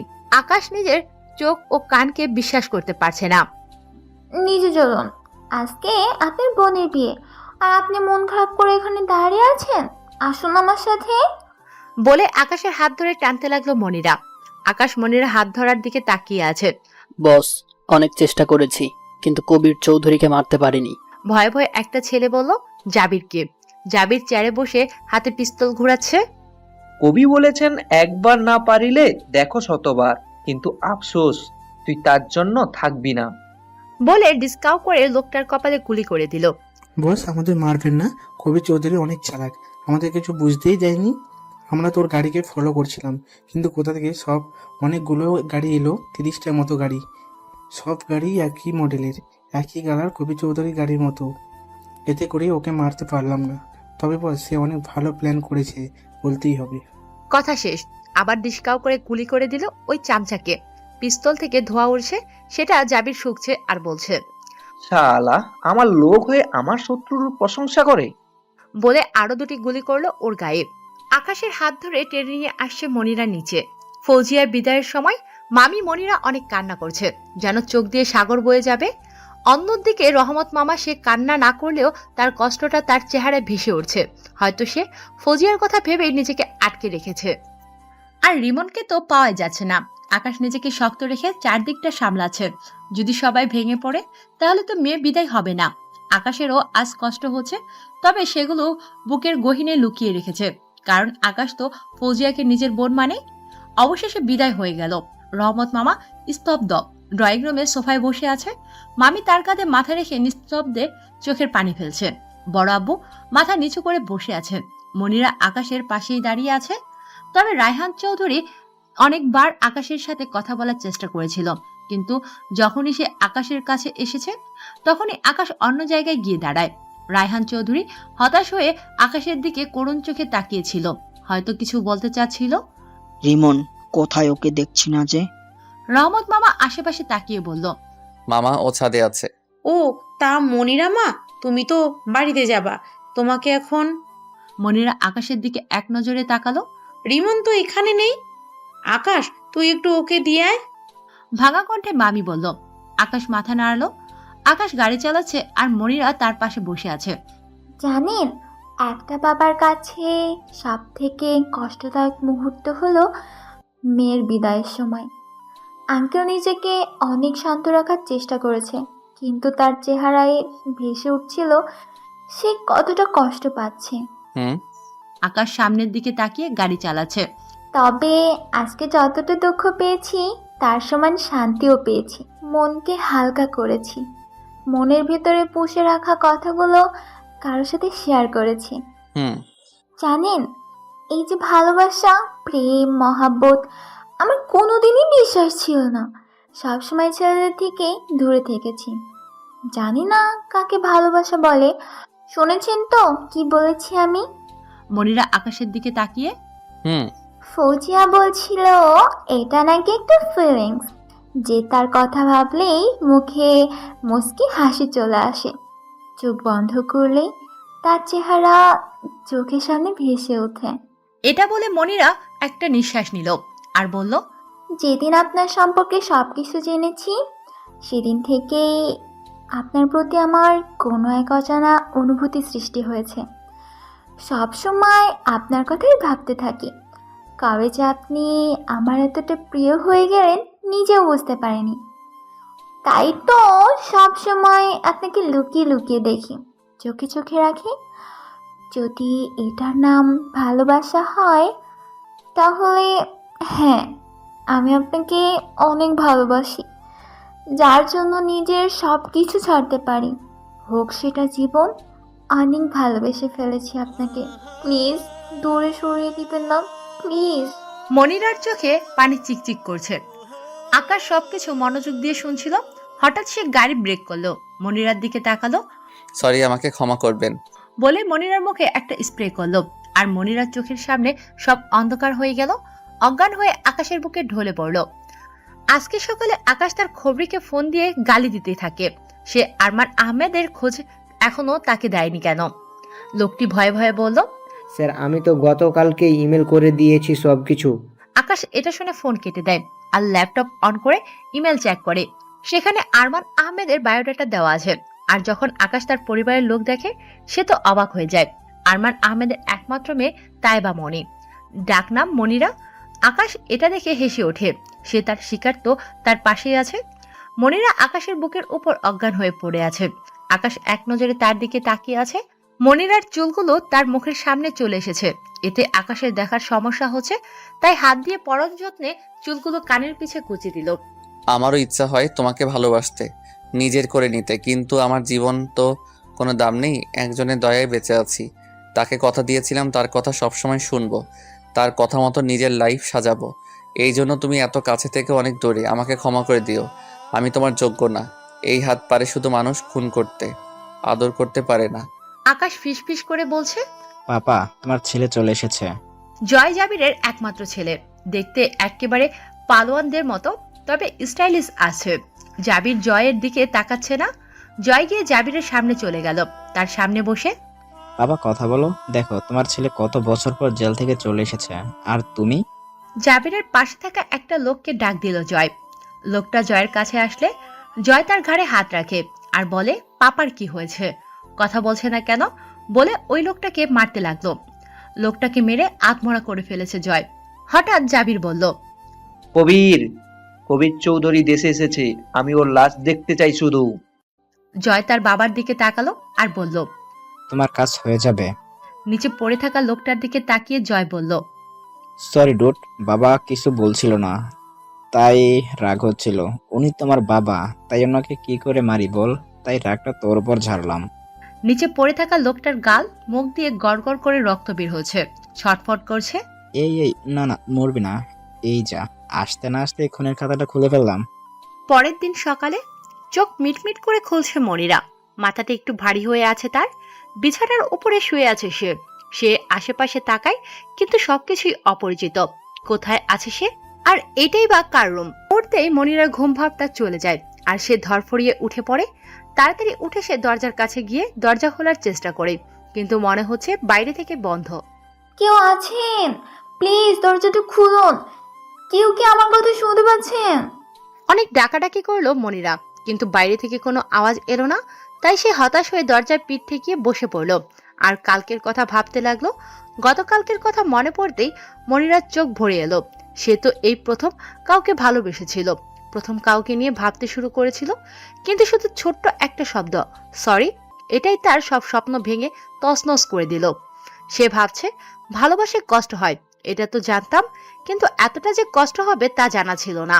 হঠাৎ মনিরার মনে হলো কেউ দরজা খোলার চেষ্টা করছে, তাই সে দরজা থেকে একটু দূরে যায় আর একটা ফুলদানি হাতে নিয়ে নেয়।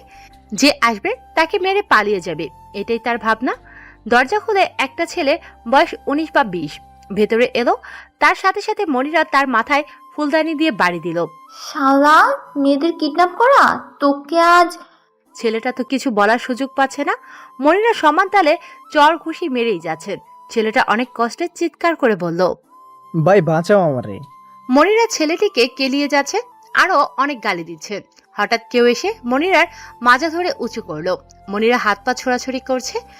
ওই কোন হারামি আমাকে ধরলো রে বলে যেই না মুখের দিকে তাকায়, অমনি মনিরার মুখ আপনা আপনি বন্ধ হয়ে যায়।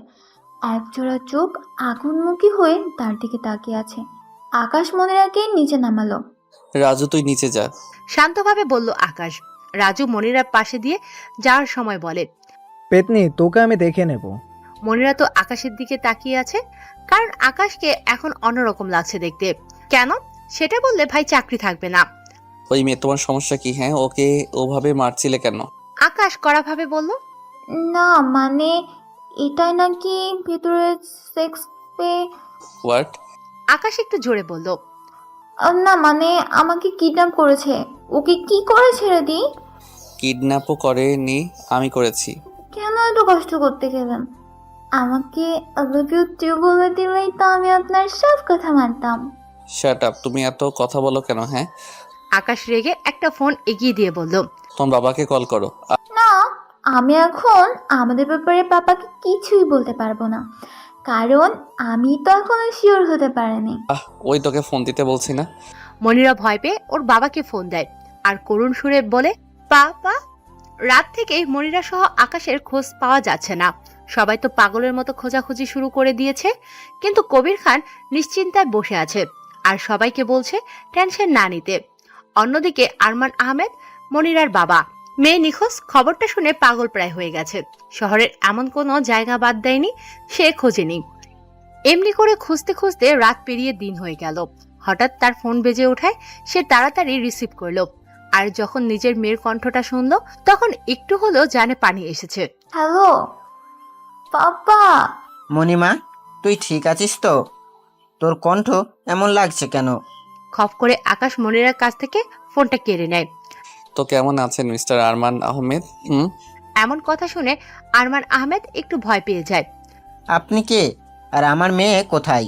আপনার মেয়ে ঠিকই আছে, কিন্তু কত সময় আছে সেটা আপনিই বলবেন। ইশারায় মনিরাকে বিছানায় বসতে বলল। আরে কে আপনি, আর কি চাই আপনার? আমার মেয়ের যদি কিছু হয় তাহলে কিন্তু। সেটা না হয় তখন শুনবো। তো এখন কাজে ফিরা যাক। কি চাই আমার? হ্যাঁ বলুন বলুন।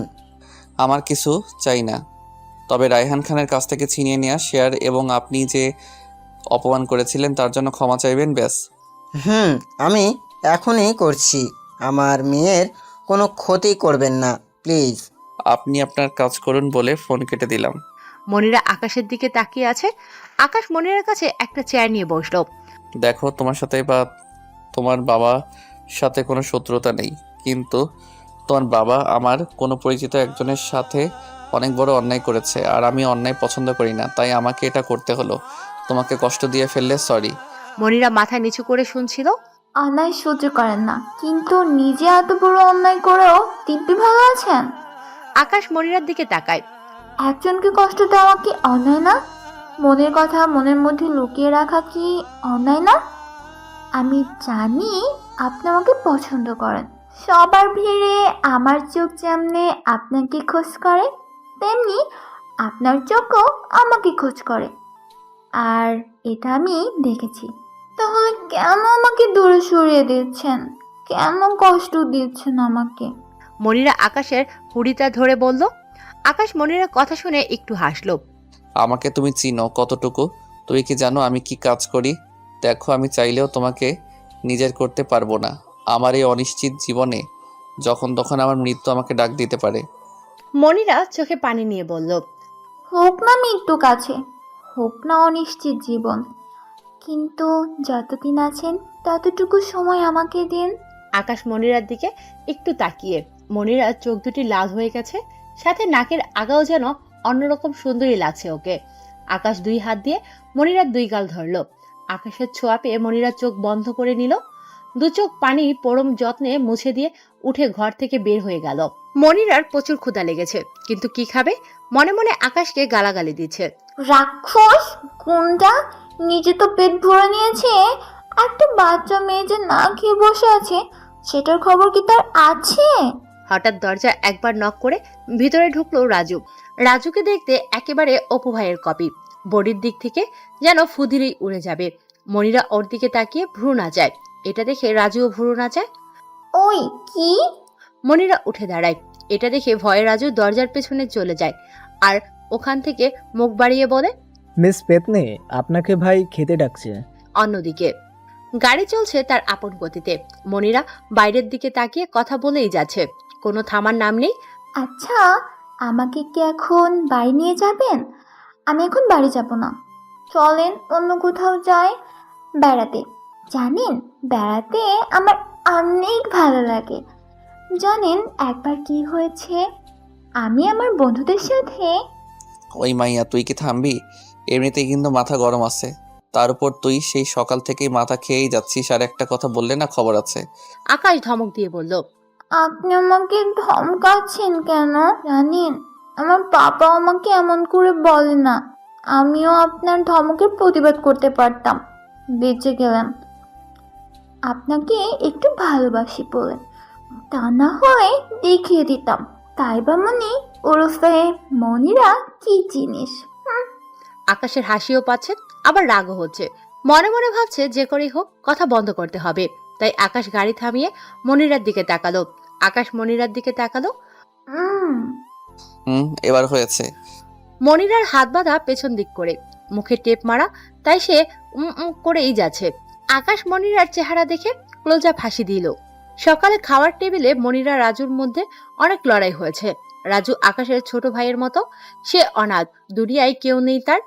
তবে সে একজন ভালো মনের মানুষ, গরিব দুঃখীদের সবসময় সাহায্য করে আকাশের মাধ্যমে। ভাই এনাকে বলে দাও আমার থেকে দূরে থাকতে, না হলে আমি কিন্তু এর সব চুল ছিঁড়ে নেব। কি বলি তুই? দাঁড়া। মুন্না উঠে তেড়ে গেল রাজুর দিকে। ওই হচ্ছেটা কি? রাজু চুপচাপ চেয়ারে বয়। আর তুমি? তোমার তো ক্ষুধা লাগে না? যদি লাগে তাহলে বসেন আর আমাকে উদ্ধার করুন। আকাশ চোখ গরম করে বলল। মনিরা আকাশের দিকে তাকিয়ে হেসে বসে পড়ে। আরে অপু ভাই! হ্যাঁ ভাই। উঠে দাঁড়িয়ে রাজু। আকাশ রাজুর দিকে চোখ গরম করে তাকিয়ে আছে। মনিরা খাচ্ছে আর আশেপাশে তাকাচ্ছে। বাড়িটা বেশ বড় আর গোছালো। আচ্ছা, এই বাড়িটা কার? কার আবার? আমার। মনিরা রাজুর দিকে তাকায়। মানে আমার ভাইয়ের। সবার খাওয়া শেষ। বাহ, আমি কোথাও দেখিনি বা শুনিওনি যে কাউকে কিডন্যাপ করে নিজের বাড়িতে এনে রাখে, আবার খাবার খেতে দেয়। এতে কি বোঝা যায়? আকাশের দিকে তাকিয়ে মনিরা। বোঝা যায় যে আরে কি বোঝা যায়? মনিরা একটু হেসে বলে। আমার লজ্জা করে, শ্বশুর বাড়ির কথা নিজের মুখে কি করে কই। আকাশ এটা শুনে সেখান থেকে উঠে উপরের দিকে যেতে লাগে। তোর এই আশা কোনোদিন পূরণ হবে না রে পেতনি। মনিরা রাজুর দিকে চোখ গরম করে তাকিয়ে বলে। কি বললি তুই? না তুই বল, পেতনি শুনতে ভালোই লাগে। শোন, কাছে আয়। রাজু মাথা নাড়ায়। আয়, কিছু বলবো না। রাজু মনিরার পাশের চেয়ার টেনে বসে। তোর কি মনে হয় না বাড়িটা অনেক ফাঁকা? রাজু হ্যাঁ সূচক মাথা নাড়ায়। ভাব, তোর যদি ভাবি থাকতো তাহলে কি হতো? আরো ভাব, সেই ভাবিটা যদি আমি হই তখন কি হবে? না না, সেটা সম্ভব না। এই জন্যই তো তোর হেল্প চাই। বল না, কি করলে ওই হিটলারের মনে জায়গা পাবো? পাগলি একটা। বলে হেসে দিল আকাশ, কারণ সে ওপর থেকে তাদের দেখছিল, এদের কথা শুনছিল। হঠাৎ তার ফোন বেজে ওঠে, তাই সে ঘরে চলে যায়। আচ্ছা ঠিক আছে। ফোনে আকাশ কারোর সাথে কথা বলছে। রাজু, রাজু। আকাশ চিৎকার করে ডাকছে। মনে থাকবে, এ একটা বিষয়ে ভাই দুর্বল। আমাকে ডাকছে, যাই আমি। আর আমি এটা জানতাম। হ্যাঁ বলো ভাইয়া। ওকে বলো আমরা এক্ষুনি বের হব। ভাবিকে বুঝি? আকাশ শার্ট পরছিল। হ্যাঁ, ওই কি বললি তুই? রাজু হেসে বলল। কিছু না বলে সেখান থেকে পালালো। আকাশ নিজের মাথায় নিজেই চড় মেরে বলল। কন্ট্রোল আকাশ, কন্ট্রোল। বলো এবার কথা বলো। আকাশ গাড়ি চালাচ্ছে আর মনিরার দিকে একটু করে তাকাচ্ছে। কিছু সময় পরে সে খেয়াল করলো মনিরার ফর্সা মুখ লাল হয়ে গেছে, সাথে চোখ দুটিও কেমন চুপ হয়ে যাচ্ছে। সে ও করছে না। আকাশ তাড়াতাড়ি গাড়ি ব্রেক করে মনিরার সব বাঁধন খুলে দেয়। আকাশ তাকে এমন ভাবে বাঁধেনি যাতে সে কষ্ট পাবে, তাহলে সেন্সলেস। মনিরা, ওই মনিরা, কথা বলো। আকাশ মনিরাকে ঝাঁকাচ্ছে আর বলছে। কথা বলো, কি হয়েছে তোমার? চোখ খোলো। ওই। আকাশের চোখে বিন্দু বিন্দু পানি দেখা যাচ্ছে। তার মনে হচ্ছে তার প্রিয় কিছু তার থেকে দূরে চলে যাচ্ছে। মনের ভেতরে অজানা এক কষ্ট হচ্ছে, যেমনটা হয়েছিল তার মাকে হারিয়ে। ওই বাচাল মেয়ে, কথা বলো। আচ্ছা তুমি এখন থেকে যত পারো কথা বলো, কিছু বলবো না। চোখ খুলো প্লিজ। পানির বোতল থেকে পানি নিয়ে মনিরার মুখে ছিটালো, কিন্তু কোনো কাজ হচ্ছে না। আকাশের চোখের এক ফোঁটা পানি মনিরার মুখে পড়লো। তখন আকাশ মনিরার দিকে ভালো করে খেয়াল করলো। এমন অবস্থায় মনিরাকে অনেক মায়াবী লাগছে। আকাশ তার চোখে হাত দিয়ে দেখে তার চোখ ভিজে গেছে, কিন্তু কেন? আমি কান্না করছি। হ্যাঁ, এটা হওয়া উচিত। তোমাকে হয়তো কষ্ট দিয়ে ফেলেছি, তার ফল ভালোভাবেই পাচ্ছি। হসপিটাল, হ্যাঁ হসপিটাল যেতে হবে। হঠাৎ দুটো হাত এসে আকাশের চোখের পানি মুছিয়ে। থাক, অনেক হয়েছে, আর কান্না করা লাগবে না। যা বোঝার বুঝে গিয়েছি। আকাশ মনিরার দিকে তাকিয়ে দেখলো সে আকাশের দিকে তাকিয়ে হাসছে। এটা দেখে আকাশের রাগ মাথায় চড়ে গেল, আর সে মনিরার গালে ঠাস করে একটা চড় লাগিয়ে দিল। গাড়ির দরজা খুলে বাইরে চলে গেল আকাশ। মনিরা আকাশের চড় খেয়ে হাসছে। আকাশ বাইরে একটু দূরে গিয়ে বসে পড়ল। যে হাত দিয়ে মনিরাকে মেরেছে সেই হাতের দিকে তাকাচ্ছে। একটু আগে তার মনে হচ্ছিল তার প্রাণ পাখিটা ছটফট করছে। মনিরা অমন অবস্থা দেখে কষ্ট হচ্ছিল। মনিরা যখন গাড়ি থেকে বের হবে তখন আকাশের ফোন বেজে ওঠে। কিন্তু ফোনটা গাড়ির মধ্যে। তাই ফোনটা হাতে নিয়ে দেখে ওর বাবা আরমান আহমেদ ফোন দিচ্ছেন। তাই মনিরা রিসিভ করে। পাপা, তোমার জামাই রে পাইয়া গেছি। চিৎকার করে বলল। আকাশ আর মনিরা পাশাপাশি বসে আছে, কারোর মুখে কোনো কথা নেই। এমন ভাবে বসে আছে যেন দুজন অপরিচিত কেউ। পরিবেশটাও আজ এদের সাথে তাল মিলাচ্ছে। সমস্ত জড়তা ভেঙে আকাশ বলল, তুমি আমাকে যেমনটা ভাবো বা দেখেছো আমি এমনটা না, ধরে নিতে পারো এটা আমার ছদ্মবেশ। আকাশ মনিরার দিকে তাকিয়ে বলল, আমার জীবন অনিশ্চিত মনিরা, সবসময় মৃত্যু আমায় তাড়া করে বেড়ায়। তার থেকে বড় কথা, আমি যে রাস্তায় চলি এটা ওয়ান ওয়ে, ফেরার পথ নেই। অনেক শত্রু এই রাস্তায়, তাই আমি চাই না আমার জন্য আমার প্রিয় কোনো মানুষের ক্ষতি হোক। জান যাক। মনিরা শুধু আকাশের কথা শুনছে। আমিও মানুষ ভালোবাসার অধিকার আমারও আছে, কিন্তু আমি পারি না, পারবো না আমি। এটা বলে আকাশ অন্যদিকে তাকায়, চোখের বিন্দু বিন্দু পানি লুকিয়ে মুছে। কি এমন পরিচয় যার জন্য আপনি কাউকে আপন করে নিতে পারবেন না? কি এমন কাজ করেন যাতে আপনার জীবন সংশয়? মনিরা আকাশের দিকে তাকিয়ে, কিন্তু আকাশ অন্যদিকে তাকিয়ে আছে। একটু চুপ থেকে একটা বড় নিঃশ্বাস নিয়ে আকাশ বলল, একে এর নাম শুনেছো? শান্ত গলায় আকাশ বলল। মনিরা ঝটপট বলল, কেউ গ্যাংস্টার একে। হুম। বলে আকাশ একটু হাসলো মনিরার দিকে ফিরে। তো ও তোমার? চুপ হয়ে তারপর অবাক হওয়ার কণ্ঠে বলল, না না, এটা হতে পারে না। আমি যেটা ভাবছি আপনি। চোখ দুটি বড় করে বলল, চলো, তোমার বাবা তোমার জন্য অপেক্ষা করছে। বলে আকাশ গাড়ির দিকে গেল। বাবা, বাবা! চিৎকার করে ডাকছে জয়। জাবির তার সামনে এসে ইশারায় বলল, কি হয়েছে? বাবা, তুমি কি জানতে কবির চৌধুরীর একটা ছেলে আছে? জাবির কাগজে কিছু লিখেছে, কিন্তু জয়ের কাছে দিল, সেখানে লেখা। তা তোমার মুখ দিয়েও তো বলতে পারতে। জয় চোখ গরম করে বলল। জাবির আবার লিখে দিল। ও, তাহলে এই কথা। তাহলে কাজ শুরু করে দিই। ওর ওই ছেলেকে তুলে নিয়ে আসি, ছেলেটা নে বাপ ঠিকই আসবে। জাবির নিজের মাথায় হাত ঘষে লিখল, ফৌজিয়া আর অভ্র এসেছে আজকে। রহমত মামার পরিবারে যেন খুশির আমেজ বইছে। নতুন জামাইয়ের জন্য বিভিন্ন রকম খাবার বানাচ্ছে আমার পেয়ারি মামি। আমিও রান্নাঘরের টেবিলের উপর বসে আছি। আচ্ছা আকাশ, তোর কি মনে হয় না আমার কাজ করতে অনেক কষ্ট হয়? তো করো কেন? এক কাজের লোক থাকতে নিজেই সব করো, তাহলে ওদের রেখে কি লাভ? তোকে বলে কি আর বুঝিস কি? বলছি যে আমার একজন সঙ্গী লাগবে ঝগড়া করার জন্য, বৌমা লাগবে আমার। ও তার রিমনকে বিয়ে দাও। ও এখনো বাচ্চা, ওর বড় একটা তো এখনো দামড়ার মতো ঘুরে বেড়াচ্ছে। ওর কথা ভাবতে হবে না, ওর জন্য মেয়ে রেডি আছে। কথাটা বলতে বলতে রান্নাঘরে ঢুকে ফৌজিয়া। মামি আমার দিকে বড় বড় চোখ করে তাকিয়ে পড়ল। কি? আমি কিছু জানি না। আবুলের মতো বলে সেখান থেকে এক প্রকার পালিয়ে এলাম। যদি ওখানে থাকতাম তাহলে আমার হাল বেহাল করে ছাড়তো কুত্তিটা। তবে সেদিন গাড়িতে মনিরা, একটা কথা বলি মনিরা, তবে কি জানো, পাগলেও নিজের ভালো বুঝে, তাই আশা করি তুমিও বুঝবে। দেখুন, আমি আপনাকে ভালোবাসি, কোনো স্বার্থের বিনিময়ে না। আপনার সুখ দুঃখে সাথী হতে চাই। জানি না ভবিষ্যতে কি হবে, তবে যতদিন বেঁচে আছি আপনার সাথে বাঁচতে চাই। শত ক্লান্তির মাঝে আপনার মুখে মুচকি হাসি হতে চাই। আর আমি ভবিষ্যতে বিশ্বাস না, বর্তমানে বিশ্বাস করি। জানি আমি বেশি কথা বলি, তবে যদি আপনি বলেন তো কথা বলাই ছেড়ে দেব। যদি আপনি আপনার মনের এক কোণে আমাকে একটু জায়গা দেন। আকাশ গাড়ি থামিয়ে দেয়। দুর্ভাগ্য মানুষকে দুইটা জিনিস শেখায়, এক ভাগ্যের কাছে হেরে যাওয়া, আর দুই ভাগ্যের সাথে লড়াই করে শক্ত হয়ে যাওয়া। তবে একটা কথা নিশ্চিত, এই শক্ত হৃদয়ে তোমার জন্য একটু হলেও জায়গা আছে, যার মানে আমি বুঝি না, হয়তো বুঝতে চাইও নি। তাই আমি আবারও বলছি, যা করবা ভেবে করবা। আমি সবকিছু ভেবেই বলছি, ভালোবাসি আপনাকে। মনিরার চোখে পানি। আকাশ হাত উঁচু করে মুছতে গিয়ে আবার হাত নামিয়ে ফেলল। হঠাৎ মনিরা আকাশের হাত ধরে আকাশের হাত দিয়ে তার চোখের পানি মুছে নিল। আকাশ মনিরার দিকে তাকিয়ে একটু হাসলো। অমনি মনিরা আকাশকে জড়িয়ে ধরলো। গাড়ি চলতে শুরু করেছে। মনিরা এক হাত আকাশের হাতের মধ্যে। আচ্ছা, একের মানে কি? আর আপনার দলে কতজন লোক আছে? আচ্ছা, আপনি কয়টা খুন করেছেন? সবাই কি খারাপ ছিল? আচ্ছা, মানুষ মারতে কেমন লাগে আমাকে শিখাবেন? আচ্ছা, আমি কি গ্যাংস্টার হতে পারবো? আরো অনেক কিছু বলেই যাচ্ছে মনিরা, থামার কোনো নাম নিচ্ছে না।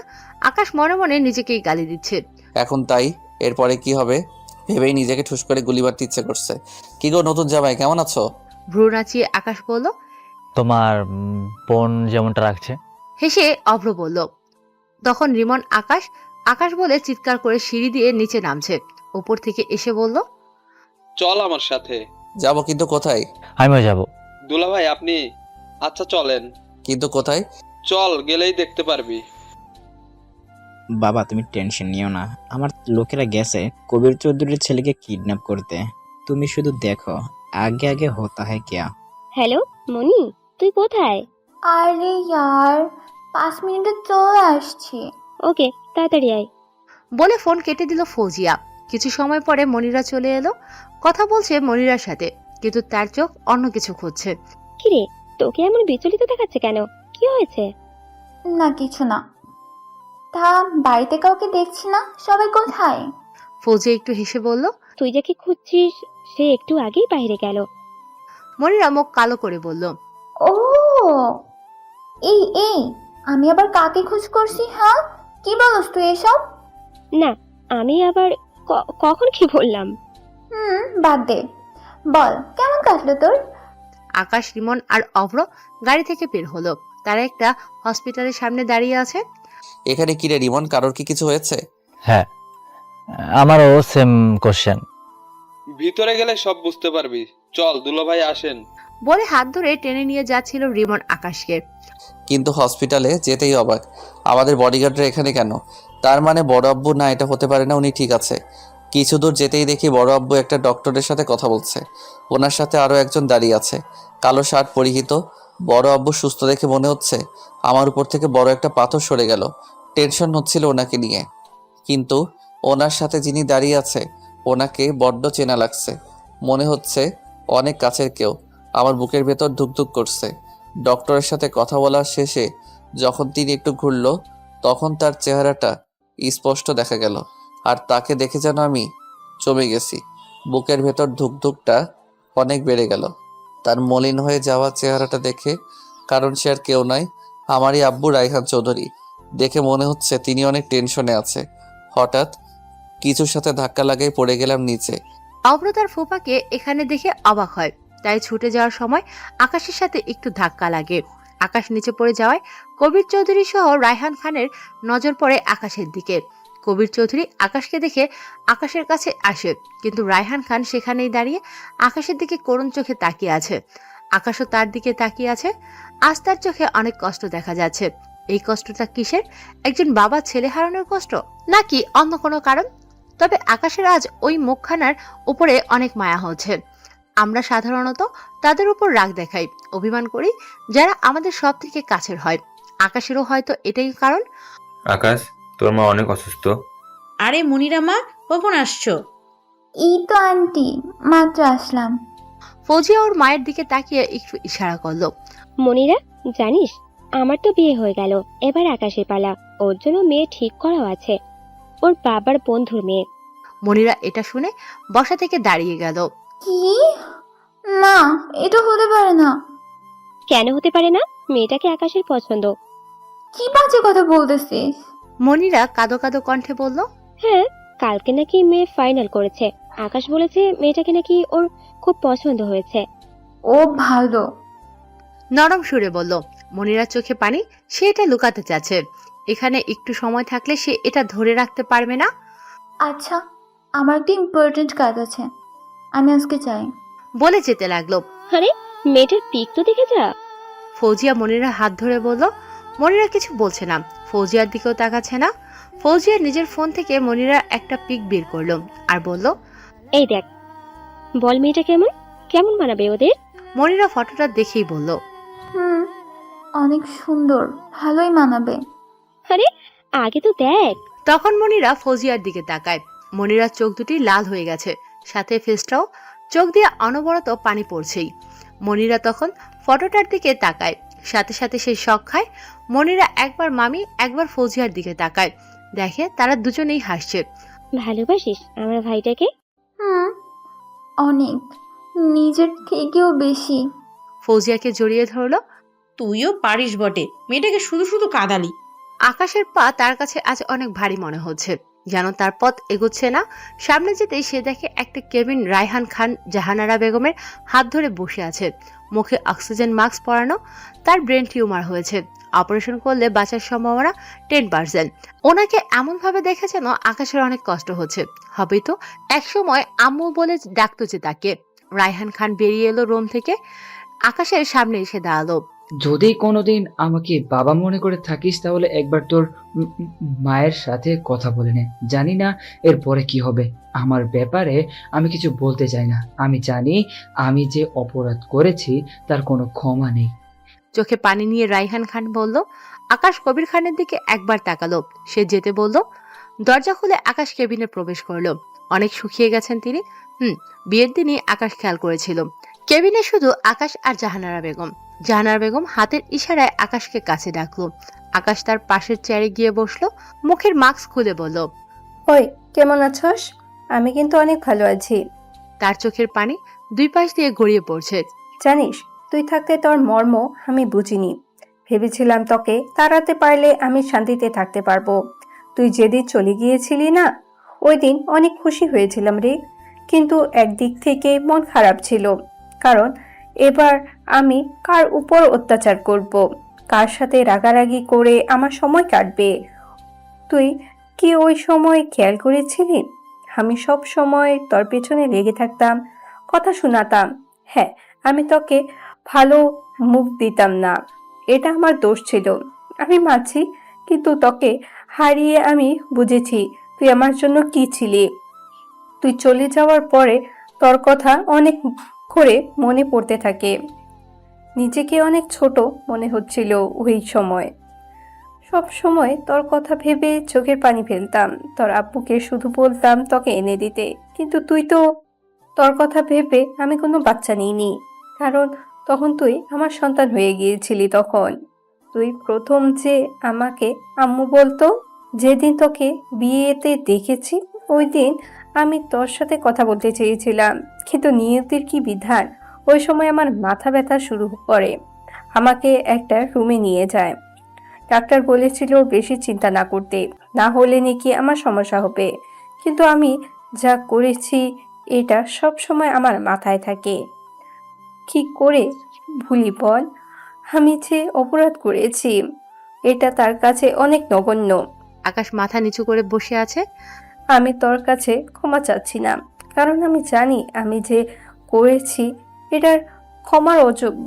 আরে আমি তো পুরো মহিলা জাতির কলঙ্ক। তবে একটা অনুরোধ, আমি চলে গেলে তোর বাবা একা হয়ে যাবে রে, পারলে একটু দেখে রাখিস। আকাশ আর থাকতে পারলো না কেবিনে। সে এক প্রকার দৌড়ে কেবিন থেকে বেরিয়ে এলো। আকাশ কারোর সাথে কথা না বলে হসপিটাল থেকেই বেরিয়ে গেল। আকাশ গাড়ি চালাচ্ছে পাগলের মতো, কোনো দিকে খেয়াল নেই তার। একটু আগে বলা কথাগুলো তার মাথায় ঘুরছে। হঠাৎ একটা ট্রাক এসে আকাশের গাড়িকে বাড়ি দেয়। আকাশ মিটমিট করে চোখ খুলছে। মাথার পেছনের দিকটা প্রচুর ব্যথা করছে। সে চারদিকে তাকিয়ে বুঝতে চেষ্টা করছে সে এখন কোথায়, কিন্তু চারদিকে ঘুটঘুটে অন্ধকার। আকাশ তার হাত পা নাড়াতে পারছে না, কিছু বলতেও পারছে না। হয়তো তার মুখে কেউ টেপ মেরে দিয়েছে। মনে হচ্ছে কিছু একটার সাথে তার হাত পা বাঁধা। সে মনে করার চেষ্টা করছে কি হয়েছে তার সাথে। আমি তো গাড়িতে ছিলাম। আকাশ গাড়ি চালাচ্ছে, হঠাৎ একটা ট্রাক তার গাড়িতে ধাক্কা দেয়। ফলে আকাশের গাড়ি কন্ট্রোল হারিয়ে ফেলে। পরে অনেক কষ্টে গাড়িটা কন্ট্রোল করে আর সেটা দাঁড় করায়। গাড়ি থেকে বের হতেই কেউ আকাশের মাথার পেছনে কিছু একটা দিয়ে বাড়ি দেয়। পরে আর কিছু মনে নেই তার। আকাশ মাথায় ব্যথা অনুভব করছে। হঠাৎ দরজা খোলার শব্দ হলো আর টুক করে লাইট জ্বলে উঠল। এবার আকাশ সবকিছু দেখতে পেল। তাকে একটা চেয়ারের সাথে বেঁধে রাখা হয়েছে, সাথে সামনে থাকা ব্যক্তিকেও। জয় আকাশের সামনে একটা চেয়ার টেনে বসলো। দেখ ব্রো, আমি তোকে চিনি না, ইভেন কোনোদিন দেখিও নি। তোর সাথে আমার কোনো শত্রুতাও নেই, কিন্তু আমার বাবার সাথে তোর বাবার আছে। সো তোর বাবাকে মরতে হবে, কবির চৌধুরীকে মরতে হবে। একটু জোরে চিল্লিয়ে বলল। আকাশের এটা শুনে রাগে পুরো শরীর রিরি করতে লাগলো। তোকে এখানে আনার একটাই উদ্দেশ্য, যে ঘাড় টানলে মাথা আসে তেমনি তোকে ধরলে কবির আসবে। আকাশ তো শুধু মনে মনে বলছে শুধু ছাড়া পাই, তারপর দেখাচ্ছি মজা। প্লেন থেকে নামছে একটা লোক, মধ্যবয়সী হবে, চুলগুলো হালকা পাকা, মুখের ভিতর জল্লাদের মতো গোফ, হাতে একটা সোনার পিস্তল। যা যা পড়ছে সবকিছু কালো, তবে হাইটে একটু ছোট। Welcome welcome boss. চল। ব্ল্যাক মাফিয়া, নাম আশিক, তবে এর আরো একটা পরিচয় আছে। সবাই মিলে গাড়িতে উঠলো। সারিভাবে 5টা গাড়ি চলছে। মাঝখানের গাড়িটিতে জাবির আর আশিক। কিছু সময় পরে তারা একটা গোডাউনের কাছে চলে এলো। জয়ের লোকেরা আকাশের চেয়ার উঁচু করে একটা স্থানে নিয়ে আসলো। জয় ফোন নিয়ে আকাশের সামনে গিয়ে বলল, ব্রো স্মাইল বলে একটা পিক তুললো। তারপর আকাশের দিকে তাকিয়ে বলল, ও তুই স্মাইল করবি কি করে, তোর মুখটাই তো বন্ধ। বলে হেসে উঠল। সাথে জয়ের লোকেরাও হো হো করে হেসে উঠল। এদিকে আকাশের কিডন্যাপের খবর কবির খানের কাছে পৌঁছে গেছে। যখন তার কাছে জাবির ফোন করেছিল, দুর্ভাগ্যবশত রায়হান চৌধুরী সেটা রিসিভ করে, আর জাবির তাকে কবির ভেবে সব বলে। এটা শুনে রায়হান খানের হাত থেকে মোবাইলটা পড়ে যায়, আর সেখানেই বসে পড়ে। সবাই এটা দেখে তার কাছে চলে যায়। আকাশ, সরি, আকাশকে কিডন্যাপ করা হয়েছে। ওকে নাকি গোডাউনে বেঁধে রাখা হয়েছে। চোখের পানি যেন বাধা মানছে না আর। রায়হান খানের কবির চৌধুরী তার পাশে বসে পড়ল। চিন্তা করবেন না, আপনার ছেলের কিছু হবে না। আপনি হয়তো জানেন না, আপনার ছেলে হচ্ছে এমন এক সিংহ যে সময় মতো যাবে তত সে হিংস্র হয়ে উঠবে। রায়হান চৌধুরী কবিরের দিকে তাকায়। কবির মুস্কি হেসে বলল, চিন্তা করেন না, আমি যাচ্ছি আকাশকে বাঁচাতে। আপনি এদিকটা দেখেন। জয় আকাশের সাথে অনেক অপমানজনক খেলা করতেই থাকে, যাতে আকাশের পিত্তি পর্যন্ত জ্বলে যাচ্ছে। এমন সময় জাবির সহ ব্ল্যাক মাফিয়া আশিক সেখানে আসলো। আকাশ আশিককে দেখে অবাক, কারণ ইনিই তো আকাশের সৎ মামা, যাকে আকাশের সৎ মা সব সময় টাকা দিত। আশিকের কেন জানি আকাশের চেহারাটা চেনা চেনা লাগছে। আকাশ করছে, যেটা দেখে আশিক বলে মুখ খুলে দিতে। আকাশ আশিকের দিকে তাকিয়ে একটু হাসে আর বলে, কি মামা জি ওরফে ব্ল্যাক মাফিয়া কেমন আছেন? তাহলে তুই এখনো বেঁচে আছিস? আকাশ হাসলো। আকাশ জাবিরের দিকে তাকায়। কি দারোগা সাহেব, মাথার দাগটা তো দেখছি এখনো আছে।